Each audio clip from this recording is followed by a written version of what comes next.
Right.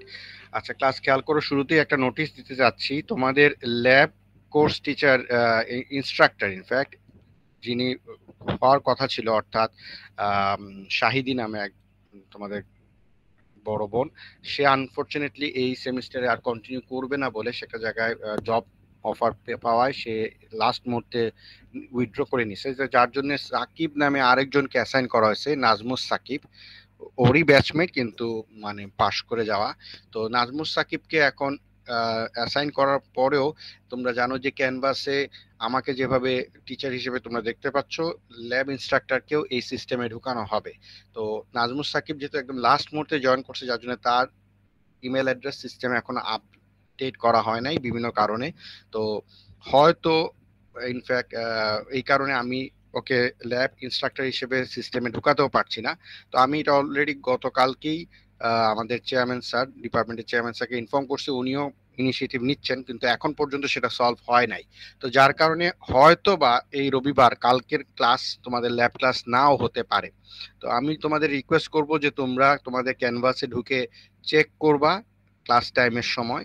যদি দেখো কোনো নোটিশ গেছে ক্যানভাসে, তাহলে তো ক্লাস হচ্ছে। আর যদি দেখো যে ক্লাস হবে না, তাহলে আমি তোমাদেরকে আরডিএস সিস্টেমে বা এই ক্যানভাসের মারফতেই তোমাদেরকে মেসেজ পাঠাবো। আরডিএস সিস্টেম এসএমএস এর মারফতে পাঠানোটাই আমার কাছে মনে হয় ইজিয়ার এখন পর্যন্ত। তো আমরা আমি যদি দেখি কালকে পর্যন্ত মানে ক্লাস শুরু হওয়ার আগে এই প্রবলেমটা সলভ হচ্ছে না, তাহলে তোমাদেরকে নোটিফাই করব যে ক্লাস হবে না। তবে এখনো হবে না বা হবে, দুইটার কোনোটা আমি বলতে পারছি না। আশা করি বুঝতে পারছো। ওকে, ক্লিয়ার? স্যার ঠিক আছে। ল্যাবটা বুধবার না? হ্যাঁ স্যার ঠিক আছে। তোমার ইয়েস স্যার। তোমাদের ল্যাব বুধবার না রবিবার? কাদের? রবিবার কোন সেকশনের? তোমাদের না নাকি? আমার ঠিক খেয়াল নাই, মানে এই আজকে পর্যন্ত সকাল পর্যন্ত যেহেতু এখনো অ্যাসাইন করা যায় নাই, কোনো কোর্স টিচারই ইনফ্যাক্ট পারছেন না কোনো এক কারণে, ক্যানভাসের প্রবলেমের কারণে। তো এটা সলিউশন করার চেষ্টা করা হচ্ছে আজকে থেকেই, যেহেতু সব সাবজেক্টের ল্যাব গুলা শুরু হওয়ার কথা। তো এখন পর্যন্ত চেষ্টা করা হচ্ছে, যদি সলভ হয়, অনেকের হয়েছে অনেকের হয় নাই।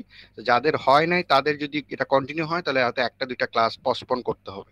তো আমি জানি না তোমাদের কি এই রবিবার কিনা, কারণ আমাকে বলেছে রবি, সোম আর বুধ, এই 3 দিনে আমার বুধবার। আমাদের তাহলে তো বুধবার। তোমাদের তাহলে তো আমাদের এই আশা করি বুধবারের আগে প্রবলেম সলভ হবে। আগামী কালকের ক্লাসটা একটু নিয়ে সন্দেহ আছে, যেহেতু এখনো প্রবলেম সলভ হয় নাই। এনিওয়ে, তো তোমাদেরও এই একই কথা বলে, যদি নোটিশ আসে কোনো রকমের কোন স্পেশাল কারণেই হোক, যদি প্রবলেম সলভ না হয়, তাহলে আমি হয়তো আরডিএস মারফতে তোমাদেরকে এসএমএস জানাবো যে ক্লাস হবে না, কিন্তু তোমাদের ক্ষেত্রে না হওয়ার চান্স খুব কম। এনিওয়ে, তাহলে আমরা শুরু করতে পারি। দেখো, আমি শুরুতেই বলে নেই যে আমি ইচ্ছা করে গতদিন একটা সিলেবাস নিয়ে তোমাদের কন্টেন্ট নিয়ে আলোচনা করছিলাম। আর এখানে ঢাকা ইউনিভার্সিটিতে যেহেতু আমি আসি, সুতরাং এই ইউনিভার্সিটির একই কোর্সের মাইক্রোপ্রসেসর ইন্টারফেসিং নামে যে কোর্সটা এই ঢাকা ইউনিভার্সিটিতে পড়ানো হয়, সেটার সিলেবাসটা আমার কাছে থাকায় আমি এই সিলেবাসটা জাস্ট একবার দেখালাম। এখানে একই সিলেবাস বলতে পারো, একটু ডিটেলস এখানে আছে, যেহেতু এই ঢাকা ইউনিভার্সিটিতে সেমিস্টারটা 6 মাসের। এখন করোনাকালীন সময়ের জন্য হয়তো কমে আসবে, কিন্তু 6 মাস বলবো না, 5 মাস, আর তোমাদের 3.5 মাসের মতো। মানে একেবারে ক্লাস টাইম ডিউরেশন যদি বলি, কিন্তু ক্লাসের সংখ্যার দিক দিয়ে বিচার করলে তোমাদের সঙ্গে আর ঢাকা ইউনিভার্সিটির সঙ্গে পার্থক্য খুব একটা নাই। এনিওয়ে, সিলেবাসটা মোরলেস সেম। এখানে কিছু কিছু স্পেসিফিক টপিক আছে যেগুলো একটু এক্সট্রা, কিন্তু এছাড়া বাদ বাকি টপিকগুলা হুবহু সেম। হয়তো তোমার সিলেবাসে যদি কন্টেন্ট পড়ো, তাহলে দেখবা যে তোমাদের হয়তো এত ডিটেলসে লেখা নাই। যেমন তোমাদের প্রোগ্রামেবল পেরিফেরাল ইন্টারফেস 8255 এ সম্পর্কে বলে দেওয়া আছে, কিন্তু ইন্টারফেসিং এক্সাম্পল বলে এই পার্টগুলো আর বলা নাই সিলেবাসে, অর্থাৎ কিবোর্ডের সঙ্গে কিভাবে ইন্টারফেস করা হবে, এলসিডি বা 7 সেগমেন্ট ডিসপ্লের সঙ্গে কিভাবে ইন্টারফেস করা হবে, এইগুলা ডিটেলস তোমাদের সিলেবাসে বলা নাই। কিন্তু বলা না থাকলেও আমরা এগুলা কভার করব। যেমন stepper motor printer, digital to analog converter, এগুলো আমরা ডিটেলস ডিসকাস করব, যেখানে তোমাদের সিলেবাসে খালি সিম্পলি বলা আছে ইন্টারফেসিং, দ্যাটস ইট। কিন্তু এগুলার ডিটেলস এখানে দেওয়া আছে, সুতরাং এই সিলেবাসটাও বলতে পারো মোরলেস 90% হুবহু সেম। ওকে, তাহলে এবার আসো আমরা এই কন্টেন্টে ঢুকি। দেখো, যে কোনো কম্পিউটার সিস্টেমকে আমরা ইনফ্যাক্ট চারটা পার্টে ভাগ করতে পারি। ফর এক্সাম্পল, আমি এখানে একটা ব্লক ডায়াগ্রাম দিয়ে দেখাচ্ছি যে আমি যে কোনো কম্পিউটার সিস্টেমকে যদি আমি ব্লক আকারে দেখাই তাহলে দেখানো যাবে যে তার চারটা পার্ট। একটাকে বলা হচ্ছে সেন্ট্রাল প্রসেসিং ইউনিট, সিপিইউ, বা বলতে পারো ব্রেইন অফ এ সিস্টেম। দেন এর সঙ্গে থাকবে একটা আইও পোর্ট, অর্থাৎ বাইরের এক্সটার্নাল ডিভাইসের সঙ্গে এই মাইক্রোপ্রসেসর বা সিপিইউ যেটাই বলি না কেন, সেন্ট্রাল প্রসেসিং ইউনিটে মেইনটেইন বা কানেক্টিভিটি মেইনটেইন করার জন্য একটা ইনপুট আইও পোর্ট বা ইনপুট আউটপুট পোর্ট। এবং অবভিয়াসলি এই ডিভাইসটা অর্থাৎ সেন্ট্রাল প্রসেসিং ইউনিটের যে অ্যাক্টিভিটিস বা ডাটা প্রসেসিং ফাংশন, সেটাকে কোন জায়গা থেকে মেমোরি থেকে ডাটা নিব বা মেমোরি প্রসেস করে ডাটা প্রসেস করে আবার মেমোরিতে রাখা, এর জন্য একটা মেমোরি লাগবেই লাগবে। তাহলে যে কোনো কম্পিউটার সিস্টেমে আমার এই তিনটা পার্ট মাস্ট। আমি যে কোনো সিস্টেম, একেবারে মাইক্রোপ্রসেসর, একেবারে অর্ডিনারি যদি একটা সিম্পল ডিভাইসকে রান করার কথাও বলি, তাহলে আমার এই তিনটা কম্পোনেন্ট লাগবেই। আর অবভিয়াসলি দেখো এখানে 4 নম্বর যে পার্টটা বলা হচ্ছে ডিভাইস হিসেবে, এটাকে ইনপুট আউটপুট না বলে একবারে ডিভাইস বলতে পারতাম। অবভিয়াসলি হিউম্যান ইন্টারাকশন করার জন্য এই input device, for example keyboard, mouse, তারপরে প্রিন্ট স্ক্যানার, এগুলা বলতে পারি। আর আউটপুট ডিভাইস হিসেবে প্রিন্টার, মনিটর, এইগুলো আমি বলতে পারি, বা প্রজেক্টর অ্যান্ড সো অন। তাহলে আমার এই চারটা পার্ট অবভিয়াসলি যে কোনো কম্পিউটার বা মাইক্রো কম্পিউটার সিস্টেমে থাকবেই। ওকে, এর বাইরে দেখো এই ডিভাইস বা এই অংশগুলাকে কানেক্টিভিটি দেওয়ার জন্য যে কানেক্টিং ওয়্যার ব্যবহার করা হয় তাকে বলা হচ্ছে বাস। তাহলে এই বাস ইনফ্যাক্ট 3 ধরনের হয় যে কোনো কম্পিউটার সিস্টেমে। একটাকে বলা হচ্ছে ডাটা বাস, নাম থেকেই বুঝতে পারবা যে যেটা যে কানেকশন ওয়্যার দিয়ে আমি ডাটা আদান প্রদান করব তাকে বলবো ডাটা বাস। যে ওয়্যার দিয়ে আমি সিস্টেমটাকে কন্ট্রোল করব, কার পরে কে অ্যাক্সেস হবে, কে আগে প্রায়োরিটি পাবে অ্যান্ড সো অন, সেগুলোকে বলা হচ্ছে কন্ট্রোল বাস। আর অবভিয়াসলি আমি যখন কোনো একটা ডিভাইস বা কোনো একটা মেমোরি স্পেসকে অ্যালোকেট বা মানে আইডেন্টিফাই করতে চাবো, এর জন্য কিছু ডেডিকেটেড ইন্টারফেসিং লাইন থাকবে বা ফিজিক্যাল ওয়্যার থাকবে, যেগুলোকে বলা হচ্ছে অ্যাড্রেস বাস। ফর এক্সাম্পল আমি তোমাদেরকে সবারই, তোমরা আমার ক্লাসে এসে জয়েন করছো, সবারই একটা করে আইডেন্টিফিকেশন নাম্বার বা আইডি আছে, কারণ একই নামের একাধিক ব্যক্তি থাকতে পারে। তাহলে ওই যে আইডেন্টিফাইং নাম্বার বা আইডি, সেই আইডি নাম্বারটা যে ফরম্যাটে আছে তাকে আমি বলতে পারি অ্যাড্রেস। তাহলে আমি এখানে কম্পিউটার সিস্টেমে দিয়ে অ্যাড্রেস বাস বলে যেরকম একজনকে একটা মেমোরি লোকেশনকে লোকেট করতে পারি, একইভাবে তোমাদের আইডি কল করেও কিন্তু আমি এই 35-36 জন স্টুডেন্টের মধ্যে একজনকে আইডেন্টিফাই করতে পারবো, কারণ সেই অ্যাড্রেসটা ইউনিক, রাইট? তাহলে এইখানেও দেখো কম্পিউটার সিস্টেমেও আমরা এরকম অ্যাড্রেস মানে ব্যবহার করে মেমোরি হোক বা ইনপুট আউটপুট পোর্ট দিয়ে কোনো একটা ডিভাইস হোক তাকে আমি অ্যাক্সেস করতে পারবো। ফর এক্সাম্পল আইও পোর্ট দিয়ে অ্যাক্সেস করতে বলছি এই কারণেই, আমরা যদি একটা উদাহরণ দিই, ফর এক্সাম্পল পেন ড্রাইভ যদি এখন আমি আমার পোর্টে ঢুকাই, তাহলে অবভিয়াসলি এখানে নোটিফিকেশন আসবে, গতদিনও বলছিলাম। তাহলে সেই নোটিফিকেশন আসার পরেই ইনফ্যাক্ট আমরা বলতে পারি যে আমাদের এই ডিভাইসটা, পেন ড্রাইভটা ইনফ্যাক্ট অ্যাক্টিভ হলো। অ্যাক্টিভ ইন এ সেন্স যে আমি যদি এখন এখানে কোনো কিছু ট্রান্সফার করতে চাই, কি হলো, কোনো কিছু ট্রান্সফার করতে চাই, তাহলে অবভিয়াসলি ওই পেন ড্রাইভ এই আইও পোর্ট দ্বারা সেন্ট্রাল প্রসেসিং ইউনিটের সঙ্গে কানেক্টিভিটি হবে। তো এই সেন্ট্রাল প্রসেসিং ইউনিট ওই পোর্ট অ্যাড্রেস জেনারেট করে এর সঙ্গে এই কমিউনিকেশনটা করবে। তাহলে আমরা যে কোনো কম্পিউটার সিস্টেমকে যেহেতু এই তিনটা কানেক্টিং, কি ব্যাপার, তিনটা কানেক্টিং, এক মিনিট, তিনটা কানেক্টিং বাস বা তিনটা অংশ দ্বারা দেখাচ্ছি। ইনফ্যাক্ট এটাকে আমি 4 নম্বর অংশ বলছি, আবারও বলছি, চারটা পার্টে। তাহলে এই জিনিসটাকে যদি এখন এলাবোরেটলি দেখাই, তাহলে দেখো আরেকটু স্যার প্রেজেন্টেশন অফ হয়ে গেছে, দেখতে পাচ্ছি না। ও রাইট, এক মিনিট, কোনো কারণ হয়তো ইন্টারনেট, দেখো দেখি এবার আসছে আশা করি। ওকে, থ্যাংক ইউ। তাহলে দেখো এবার আমরা বলতে পারি যে আমি আগের যে ব্লক ডায়াগ্রামটা দেখালাম তারপরে এই ব্লক ডায়াগ্রামটা আরেকটু ডিটেলস দেখাচ্ছি। ফর এক্সাম্পল এখানে একইভাবে তিনটা ব্লকই আছে, সেন্ট্রাল প্রসেসিং ইউনিট সুন্দর করে লেখা আছে একটা block, input port, output port, যেটাকে আইও পোর্ট বলছিলাম সেটাকে দুইটা আলাদা আলাদা ব্লক করে দেখাচ্ছি, কারণ আমি সেন্ট্রাল প্রসেসিং ইউনিট বা কম্পিউটার সিস্টেম থেকে বাইরে যদি এক্সটার্নাল কোনো ডিভাইসে পাঠাতে চাই তার জন্য ডেডিকেটেড কিছু পোর্ট থাকে, আবার এক্সটার্নাল ডিভাইস থেকে যদি আমি নিয়ে আসতে চাই তার জন্য কিছু ডেডিকেটেড পোর্ট থাকে। ফর এক্সাম্পল আমি এখন যদি ইউএসবি পোর্টের ক্ষেত্রে বলি, সেক্ষেত্রে ইনফ্যাক্ট এই দুইটা পোর্টই এক এক সময় এক একটা হিসেবে কাজ করছে, কখন এটা ইনপুট পোর্ট তো কখন এটা আউটপুট পোর্ট হিসেবে কাজ করছে। ঠিক আছে, সুতরাং আলাদা ব্লকও দেখাতে পারতাম বা একসঙ্গে এক ব্লক দিয়েও দেখাতে পারতাম। তাহলে এখানে গেল 2 নম্বর ব্লক। এছাড়া দেখো মেমোরি, মেমোরি বলতে এখানে স্পেসিফিক করলাম রিড অনলি মেমোরি রম এবং র্যান্ডম অ্যাক্সেস মেমোরি র্যাম। তাহলে এই রিড অনলি মেমোরি এক ধরনের মেমোরি, র্যামটা এক ধরনের মেমোরি, সুতরাং এখানেও মেমোরি ব্লকটাকে আলাদা আলাদাভাবে দুইটা আমি অংশে দেখাচ্ছি। ওকে, তাহলে আগের যে ব্লকটা ছিল সেই ব্লকের মধ্যে দেখো তাহলে বাকি থাকলো কি, বাকি থাকলো ইনফ্যাক্ট এই ইনপুট আউটপুট ডিভাইস, আইও পোর্টও আছে, আইও পোর্ট সেন্ট্রাল প্রসেসিং ইউনিটও আছে, মেমোরির মধ্যে র্যাম রোম আমি আলাদা করে দেখাচ্ছি। সুতরাং এই ফিগারের মধ্যে বলতে পারো আইও ডিভাইসটাকে অ্যাভয়েড করে আমি এর ইন্টারনাল কানেক্টিভিটিটাকে আরেকটু ইলাবোরেটলি দেখাচ্ছি।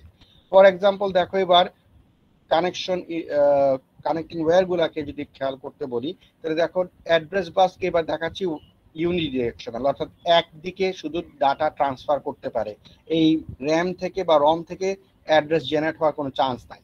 তাহলে আমি বলতে পারি অ্যাড্রেস জেনারেশন বা অ্যাড্রেস বাস কানেকশন থাকবে সেন্ট্রাল প্রসেসিং ইউনিটের সঙ্গে, এবং এই সেন্ট্রাল প্রসেসিং ইউনিটই সেই অ্যাড্রেসটা জেনারেট করে সিস্টেমে পাঠাবে, যার জন্য এগুলা ইউনিডিরেকশনাল। এখন অ্যাট এ টাইম সবগুলাতেই সেই অ্যাড্রেসটা পৌঁছায়, যার অ্যাড্রেস ম্যাচ করবে সেই একমাত্র রেসপন্স করবে, বাদ বাকিগুলা ডিসকার্ড করবে, কিন্তু কানেক্টিং ওয়্যারটা ইনফ্যাক্ট সবগুলাতেই কমন। তাহলে এবার দেখো ডাটাবাস যদি বলি, তাহলে ডাটাবাসের ক্ষেত্রে দুই ধরনের অ্যারো সাইনই আছে, একটাকে বলা হচ্ছে ইউনিডিরেকশনাল আর এটাকে বলা হচ্ছে বাই ডিরেকশনাল। আমি আশা করি আমার পেন ড্রাইভের কি বলবো কার্সারটা দেখতে পাচ্ছ, বোথ ডিরেকশনে যদি থাকে তাহলে তাকে বলতেছি বাই ডিরেকশনাল ডাটাবাস, আর একদিকে যদি থাকে তাহলে তাকে বলতেছি ইউনিডিরেকশনাল ডাটাবাস। তাহলে দেখো এই অ্যাড্রেস বাস এবং ডাটাবাস দুইটাকে আমি একটু মোটা লাইনে দেখাচ্ছি, কিন্তু কন্ট্রোল বাস যেগুলা MEMR MEMW বার দিয়ে যেগুলা দেখাচ্ছি সেগুলাকে দেখো শিক্ষক বা চিকন লাইনে দেখাচ্ছি, সেগুলাকে বলা হচ্ছে সিঙ্গেল লাইন বা সিঙ্গেল বিট লাইন, একটা মাত্র কানেক্টিং ওয়্যার। কিন্তু অ্যাড্রেস বাস ডাটাবাসের মধ্যে একাধিক ওয়্যারের কম্বিনেশন দিয়ে একটা বাঞ্চ অফ ওয়্যার আমি চিন্তা করতে পারি, তার জন্য একটু বড় বা মোটা লাইনে দেখানো হলো। তাহলে এখন দেখো র্যাম বলতে র্যান্ডম অ্যাক্সেস মেমোরি যেহেতু বলছি, তার মানে আমি অ্যাড্রেস বাস দিয়ে যদি এই র্যামের কোনো একটা লোকেশনকে লোকেট করতে পারি, তাহলে সেই লোকেশন থেকে আইদার ডাটা রিসিভ করে আমি ডাটা বাস দিয়ে সেন্ট্রাল প্রসেসিং ইউনিটে পাঠাতে পারি, প্রসেসিং হয়ে আবারও ডাটা বাস হয়ে আমার ওই লোকেশনে আবার ডাটাটা স্টোর হতে পারে। অর্থাৎ ডাটা রিট্রিভ এবং ডাটা স্টোর এই দুই ফাংশনই যেহেতু র্যান্ডম অ্যাক্সেস মেমোরির বেলায় প্রযোজ্য, যার জন্য এই ক্ষেত্রে ডাটাবাস বাই ডিরেকশনাল। কিন্তু রমের ক্ষেত্রে র্যান্ডম রিড অনলি মেমোরির ক্ষেত্রে অ্যাড্রেস বাস থেকে যে লোকেশনটা লোকেট হবে সেই লোকেশনের ডাটাটা আমি সিম্পলি রিড করতে পারবো, যার জন্য এই ক্ষেত্রে আমার ডাটাবাস ইউনিডিরেকশনাল। ওকে, যেমন আমি যদি সিডি রমের ক্ষেত্রে বলি, বাজার থেকে তুমি একটা গানের সিডি কিনে আনো, অলরেডি এটা ড্রাইভে বা সিডি রমের মধ্যে গানের ট্র্যাকটা রেকর্ডেড ট্র্যাকটা প্রিন্ট করা আছে, তুমি ড্রাইভে ঢুকায় প্লে করো, তোমার ট্র্যাক ওয়াইজ গানটা রিড করে গানটা তোমাকে শোনাবে। সুতরাং এই ক্ষেত্রে হলো এটা ইউনিডিরেকশনাল ডাটাবাসের ব্যবহার। কিন্তু রম এর পরিবর্তে আমি যদি এবার র্যামের কথা বলি, pen drive, hard disk drive বা এক্সটার্নাল মেমোরি ডিভাইস, সেগুলোর ক্ষেত্রে অবভিয়াসলি এটা র্যাম, কারণ আমি প্রয়োজনে ডাটা পেন ড্রাইভে পাঠাতেও পারি, ফাইলটাকে স্টোরও করতে পারি, আবার পেন ড্রাইভ থেকে কোনো একটা কম্পিউটারে ডাটাটা রিডও করতে পারি। সেই পেন ড্রাইভটাকে অ্যাক্সেস করতে গেলে অ্যাড্রেস বাসের মারফতে ওই পেন ড্রাইভের লোকেশনকে আমি লোকেট করব, করে ডাটা ট্রান্সফার করব। ওকে, আইও পোর্টের ক্ষেত্রেও একই রকম, যে ইনপুট পোর্টের ক্ষেত্রে ইনওয়ার্ড ডিরেকশন, অর্থাৎ সিস্টেম বাইরে থেকে ডাটা কালেক্ট করে, এক্সটার্নাল ডিভাইস থেকে ডাটা কালেক্ট করে আইও পোর্ট দিয়ে ইনপুট পোর্টকে ব্যবহার করে সে ডাটা বাসকে সিস্টেমে পাঠাবে, আর আউটপুটের ডিরেকশন হবে উল্টা, যার জন্য এই দুইটাও যদিও ইউনিডিরেকশনাল কিন্তু আমার ডিরেকশনটা আলাদা, একটা ইনওয়ার্ড তো আর একটা আউটওয়ার্ড। ওকে, আশা করি বুঝতে পারছো। এইবার দেখো আমি যদি বলি যে ডাটা বাস অ্যাড্রেস বাসকে এক ব্লক দিয়ে দেখালাম, what about control bus? Control বাসের স্পেসিফিক একটা ব্লক বাস হিসেবে আমি চিন্তা করতে পারি, কিন্তু এটার এক একটা পিনের এক এক ফাংশনালিটি, সুতরাং এর জন্য এখানে আর ব্লক করে দেখানো হয় নাই। যেমন ফর এক্সাম্পল মেমোরি, MEM বলতে মেমোরি, আর stands for read, memory read, এই পিন বা এই কন্ট্রোল পিনটা র্যাম এবং রম দুইটাতেই যাচ্ছে, কারণ মেমোরি রিড বলতে এখানে সাবজেক্ট হবে always CPU, central processing unit, তাহলে মেমোরি রিড যদি সেন্ট্রাল প্রসেসিং ইউনিটকে করতে হয়, তাহলে আমি অবভিয়াসলি রম থেকে একটা ডাটা বা মেমোরিকে রিড করার জন্য এই ইনস্ট্রাকশন পেলেই অ্যাড্রেস বাসের অ্যাড্রেস দিয়ে আমি লোকেশনটাকে লোকেট করব, আর এই কন্ট্রোল বাস থেকে পাওয়া মেমোরি রিড ইনস্ট্রাকশন পাওয়ার পরেই ওই মেমোরি লোকেশন থেকে ডাটাটা রিড করে সিস্টেমে আসবে। তাহলে আমি মেমোরি রিড বলতে পারো রমের ক্ষেত্রে প্রযোজ্য, র্যামের ক্ষেত্রে প্রযোজ্য, যার জন্য এটাকে কমন লাইন করে দেখো দুইটাতেই অ্যারো দিয়ে দেখাচ্ছে। কিন্তু what about memory right? Memory right বলতে আমি একটা লোকেশনকে রাইট করব, অর্থাৎ ডাটাকে স্টোর করব। তাহলে সেই স্টোরিং ক্যাপাসিটি একমাত্র র্যামের আছে, যার জন্য এর ক্ষেত্রে আবার লাইনটাকে আমি বলতেছি শুধুমাত্র র্যামের সঙ্গে কানেক্টেড। অবভিয়াসলি মেমোরি রাইটের এটা আরো ফার্দার দেখানো হয়নি। যদি এক্সটার্নাল কোনো মেমোরি ডিভাইস র্যাম বা পিও মেমোরি ডিভাইস কানেক্ট করো, ইপ্রম হতে পারে, ডিরম হতে পারে, সরি র্যাম হতে পারে, সেক্ষেত্রে আমার মেমোরি রাইট এই সিগন্যালটা ওই ডিভাইসেও যাবে। এই ব্লকে আর দেখানোর স্কোপ নাই। একই রকমভাবে আইওআর আর আইওডাব্লিউ বলতে input output read, input output right. সুতরাং এই ইনপুট আউটপুট রিড আসবে অবশ্যই, যেহেতু আবারও বলতেছি read stands for CPU will read something. সুতরাং অবভিয়াসলি এই কন্ট্রোলিং সিগন্যালটা আইও পোর্টে যাচ্ছে, মেমোরির মধ্যে যাবে না, কারণ সেক্ষেত্রে আমার মেমোরি ইনস্ট্রাকশন আসে নাই, আইও ইনস্ট্রাকশন আসছে এর জন্য। আর আইওডাব্লিউ বলতে আমি ইনপুট আউটপুট রাইট বলছি, রাইট বলতে এক্সটার্নাল ডিভাইসকে স্টোর করার কথা বলছি। যার জন্যই দেখো ব্লক ডায়াগ্রামের এই অংশে প্রত্যেকটাকে আলাদা আলাদা কন্ট্রোল পিন হিসেবে দেখানো হলো। তাহলে আমি যদি একটা যে কোনো মাইক্রো কম্পিউটার বা কম্পিউটার সিস্টেমের ব্লক ডায়াগ্রাম আঁকতে বলি, তাহলে আমি অবভিয়াসলি উপরের এই ডায়াগ্রামটাকে আঁকাবো, আর পুরো ডিটেলস যদি আঁকাতে হয় বা আঁকতে চাই তাহলে আমি এই নিচের ব্লককে দেখাবো। সুতরাং দুইটাই বলতে পারো, একটা আরেকটার অল্টারনেটিভ, একটাতে একটু ডিটেলস দেখানো আছে তো আরেকটাতে একটু কম ডিটেলস দেখানো আছে। ওকে, তাহলে এবার আসো হোয়াট ইজ এ মাইক্রোপ্রসেসর। এতক্ষণ আমরা কম্পিউটার কথা বললাম, কিন্তু এর একটা পার্ট বা স্পেসিফিক পার্টকে নিয়ে যদি আলোচনা করি সেটা হচ্ছে মাইক্রোপ্রসেসর। তাহলে microprocessor is nothing but A multipurpose programmable clock driven register based electronic device. সুতরাং বুঝতেই পারছো একটা ইলেকট্রনিক ডিভাইসের আগে আমি অনেকগুলা বিশেষণ দিয়ে অ্যাডজেক্টিভ দিয়ে আমি একে স্পেসিফিক করছি। মাল্টিপারপাস, বুঝতেই পারছো একটা মাইক্রোপ্রসেসর একাধিক কাজ করতে পারে।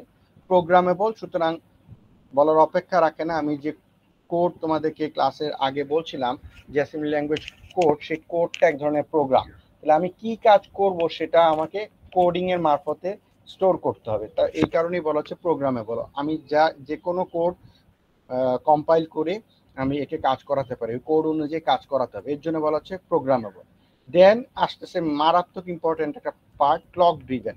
ক্লক ড্রিভেন এই কারণেই যে মাইক্রোপ্রসেসরের ইন্টারনাল ইনস্ট্রাকশন বলো বা কাজ করার জন্য একটা সিনক্রোনাইজেশনের প্রয়োজন আছে। কে কার পরে আসবে, কখন আসবে, এটা সিনক্রোনাইজেশনের জন্য আমাকে অবভিয়াসলি একটা ক্লক পালস দিতে হবে। এটা অনেকটা বলতে পারো মানুষের হার্ট, হৃৎপিণ্ডে যেমন আমরা আমাদের অজান্তেই কন্টিনিউয়াসলি পাম্প করছে, পাম্প করছে। যদি আরো স্পেসিফিক বলি, এসএ নোড বলে একটা পার্টিকুলার অংশ আছে হার্টের মধ্যে, যেখান থেকে পালস জেনারেট হয়ে করসপন্ডিং মাসলদের বয়ে গিয়ে আমাদের কম্প্রেশন এবং এক্সপানশন হচ্ছে হার্ট মাসলগুলো। তো এটাও এক ধরনের ক্লক ড্রিভেন, অর্থাৎ হার্টবিট। তাহলে এই হার্টবিটটাও আমার এই মাইক্রোপ্রসেসরের ক্ষেত্রে প্রযোজ্য, কারণ সিনক্রোনাইজেশনের মারাত্মক প্রয়োজনীয়তা আছে, আমরা দেখবো কেন। দেন দেখো বলা হচ্ছে রেজিস্টার বেস, অর্থাৎ একটু আগে যে আমি মেমোরি ডিভাইসের কথা বললাম, ইন্টারনাল মেমোরি বা র্যাম, এর বাইরেও কিছু স্পেসিফিক সাইজের কিছু মেমোরি লোকেশন আছে যেগুলোকে বলা হচ্ছে রেজিস্টার। তাহলে আমরা এই রেজিস্টার সম্পর্কে দেখবো যে 8086 এর 14টা প্রকারের রেজিস্টার আছে, প্রত্যেকটা 16 বিটের রেজিস্টার, অর্থাৎ এর এক একটার সাইজ 16 বিট, কিন্তু এরকম 14টা রেজিস্টার থাকবে। তাহলে যে কোনো মাইক্রোপ্রসেসরের এরকম স্পেসিফিক মেমোরি লোকেশন বাদ দিয়েও স্পেসিফিক কিছু রেজিস্টার থাকবে। তাহলে এই কারণেই বলা হচ্ছে multipurpose programmable clock driven register base electronic device. এই ডিভাইসটা কি করবে? That reads binary instruction from a storage device called memory. তাহলে আমি একটু আগে যে মেমোরি কথা বললাম, সেই মেমোরিটাই দেখো এখানে আসতেছে। স্টোরেজ ডিভাইস হিসেবে র্যাম রম দুটোই স্টোরেজ ডিভাইস, সুতরাং যে কোনোটা থেকে আসতে পারে, আবার এক্সটার্নাল ডিভাইস থেকেও আসতে পারে। ওকে, এক্সটার্নাল ডিভাইস বলতে আমি পেন ড্রাইভ বা কিবোর্ড এগুলা থেকেও বলতে পারি। তাহলে এবার accepts binary data as input, তাহলে এই ইনস্ট্রাকশন আসছে ইন্টারনাল মেমোরি থেকে, আর বাইনারি ডাটা যার উপর কাজটা করতে হবে, এই ইনস্ট্রাকশনটাকে এক্সিকিউট করতে হবে, সেটাকে আমি বলছি ইনপুট। তাহলে ইনপুট আইদার এই মেমোরি লোকেশন থেকেও আসতে পারে, আমার বাইরের এক্সটার্নাল ডিভাইস পেন ড্রাইভ থেকেও আসতে পারে, কিবোর্ড থেকেও আসতে পারে অ্যান্ড সো অন। তাহলে এই ইনস্ট্রাকশন বা প্রোগ্রাম যেটা আমি এক্সিকিউট করাবো তার ইনস্ট্রাকশনের উপর ডিপেন্ড করে প্রসেস হবে ডাটাটা। প্রসেস হয়ে দেখো এই কারণেই বলা আছে processes data according to those instruction. Those বলতে এই যে প্রোগ্রামেবল ইনস্ট্রাকশন সেটার কথা বলা হলো, and provides result as output. তাহলে দেখো এই একটা ব্লকের মধ্যে আমি মাইক্রোপ্রসেসরের ডেফিনেশন দিতে গিয়ে একটু আগে যে ব্লকগুলো দেখালাম এই 3টা ব্লকেরই দেখো ডিভাইস সহ মোট 4টা ব্লকের সবগুলাকেই কিন্তু আমি ব্যবহার করে ফেলছি। এটা সম্পর্কে বলতেছি সেন্ট্রাল প্রসেসিং ইউনিট বা এর একটা স্পেসিফিক লোকেশন মাইক্রোপ্রসেসর। বলতে গিয়ে বলতেছি এটা clock driven multipurpose programmable register based electronic device that accepts data from some space which is from memory or IO device, okay, and process that data to give a result. Result কোথায় দিবে? Either memory থেকে store করতে পারে অথবা output ডিভাইসে সে পাঠাবে। সুতরাং বুঝতেই পারছো এক ডেফিনেশন দিয়ে আমি এই 4টা ব্লকের প্রত্যেকটা ব্লককেই কিন্তু কোনো না কোনোভাবে কানেক্টিভিটি বা কানেকশন দিয়ে রাখছি। ওকে, তাহলে দেখো এবার এই মাইক্রোপ্রসেসরকে কখনো কখনো সেন্ট্রাল প্রসেসিং ইউনিট বা আমাদের ডিভাইসে যে সিপিইউ দেখানো হলো ব্লক দ্বারা সেই সিপিইউ কেও বলা হয়। এটা অনেকটা মাইক্রোপ্রসেসরের মতোই, কিন্তু সিপিইউটার ক্ষেত্রে একটু ভিন্নতা আছে। যেমন আমি মাইক্রোপ্রসেসর বলতেছি যে ইলেকট্রনিক ডিভাইস স্পেসিফিক, আর সিপিইউ বলতে খেয়াল করে দেখো এই central processing unit is the electronic circuitry. তাহলে এখানেও ইলেকট্রনিক ডিভাইস বলতে একাধিক ইলেকট্রন সার্কিটের কম্বিনেশন দিয়ে ডিভাইস আসছে, আর এখানে ইলেকট্রন সার্কিট বলতে স্পেসিফিক ওই ডিভাইসেরই আরো স্পেসিফিক একটা লোকেশনকে বলতেছি সিপিইউ। এনিওয়ে সিপিইউ আর মাইক্রোপ্রসেসর মোরলেস একই জিনিস, সুতরাং এখানে কনফিউশন করার দরকার নাই বা আরো ভাঙায় বলার দরকার নাই। Within a computer that caries out the instruction of a computer program. তাহলে এখানে দেখো বলছিলাম প্রোগ্রামেবল ইনস্ট্রাকশন, আর এখানে বলতেছি কম্পিউটার প্রোগ্রাম, একই কথা। By performing the basic arithmetic logic and control. তার মানে কি এই যে ইনস্ট্রাকশন গুলো দুই ধরনের হয়, অ্যারিথমেটিক ইনস্ট্রাকশন হতে পারে, লজিক্যাল ইনস্ট্রাকশন হতে পারে। লজিকটাকে আবার আমি কন্ট্রোল বা আরেকটু এক্সটেন্ডেড হিসেবে আইও অপারেশনও বলতে পারি, কিন্তু মোরলেস অ্যারিথমেটিক এবং লজিক্যাল এই দুই ধরনের অপারেশনই হয়। তাহলে এইগুলাকে আমি বলছি instruction. In case of PC personal computer the term CPU refers to a microprocessor. সুতরাং দেখো লাস্ট লাইন দিয়ে আমি কিন্তু দুইটাকে একই করে ফেললাম, অর্থাৎ একটু আগে যে মাইক্রোপ্রসেসরের ডেফিনেশন দিলাম আর এখন যে সিপিইউ দিলাম সেই দুইটা মূলত একই। তাহলে আমি একটু যদি মানে আলাদা করতে চাই সিপিইউ আর মাইক্রোপ্রসেসরের ক্ষেত্রে, তাহলে আমি বলতে পারি যে সিপিইউর মধ্যে ডেডিকেটেড একটা সার্কিট বা একটা ব্লককে বোঝানো হচ্ছে যেটা কিনা সিম্পলি অ্যারিথমেটিক এবং লজিক্যাল অপারেশন করবে, এর বাইরে আর কিছুই করবে না। আর মাইক্রোপ্রসেসর সেই অ্যারিথমেটিক লজিক্যাল অপারেশনের সাহায্য নিয়ে আরো কিছু ডাটা ট্রান্সফারের জন্য আরো কিছু সার্কিটরি, রেজিস্টার বেস ডাটাকে স্টোরের জন্য কিছু এক্সট্রা রেজিস্টার বেস আরো কিছু সার্কিটরি নিয়ে থাকবে। সুতরাং বলতে পারো CPU is a part of a microprocessor. Okay, আশা করি ধরতে পারছো। কারো যদি কোনো কোয়েরি থাকে প্রশ্ন করতে পারো, don't hesitate to ask any question. Okay, তাহলে এইবার দেখো আমি একে মাইক্রোপ্রসেসর বলছি কেন, কারণ হচ্ছে এটা একটা ইন্টিগ্রেটেড, এই পুরো মাইক্রোপ্রসেসরের ভিতরে যে সার্কিটরি আছে সেটা একটা ইন্টিগ্রেটেড সার্কিট বা আইসি, এবং এটা খুব কম জায়গা নিয়ে থাকে দেখে একে আমরা মাইক্রোপ্রসেসর বলি। মাইক্রো বলতে ক্ষুদ্র, ক্ষুদ্র প্রসেসর। ওকে, তাহলে এখন দেখো আমি যদি আরেকটু ফার্দার আগাই যে ডাটা প্রসেসিং করার যে মেইন অংশটুকু তাকে আমি আরেকটু যদি ইলাবোরেটলি চিন্তা করি তাহলে বলতে পারি অ্যারিথমেটিক অ্যান্ড লজিক্যাল ইউনিট, বা সংক্ষেপে বলা হয় ALU। Data processing is the microprocessor's main function.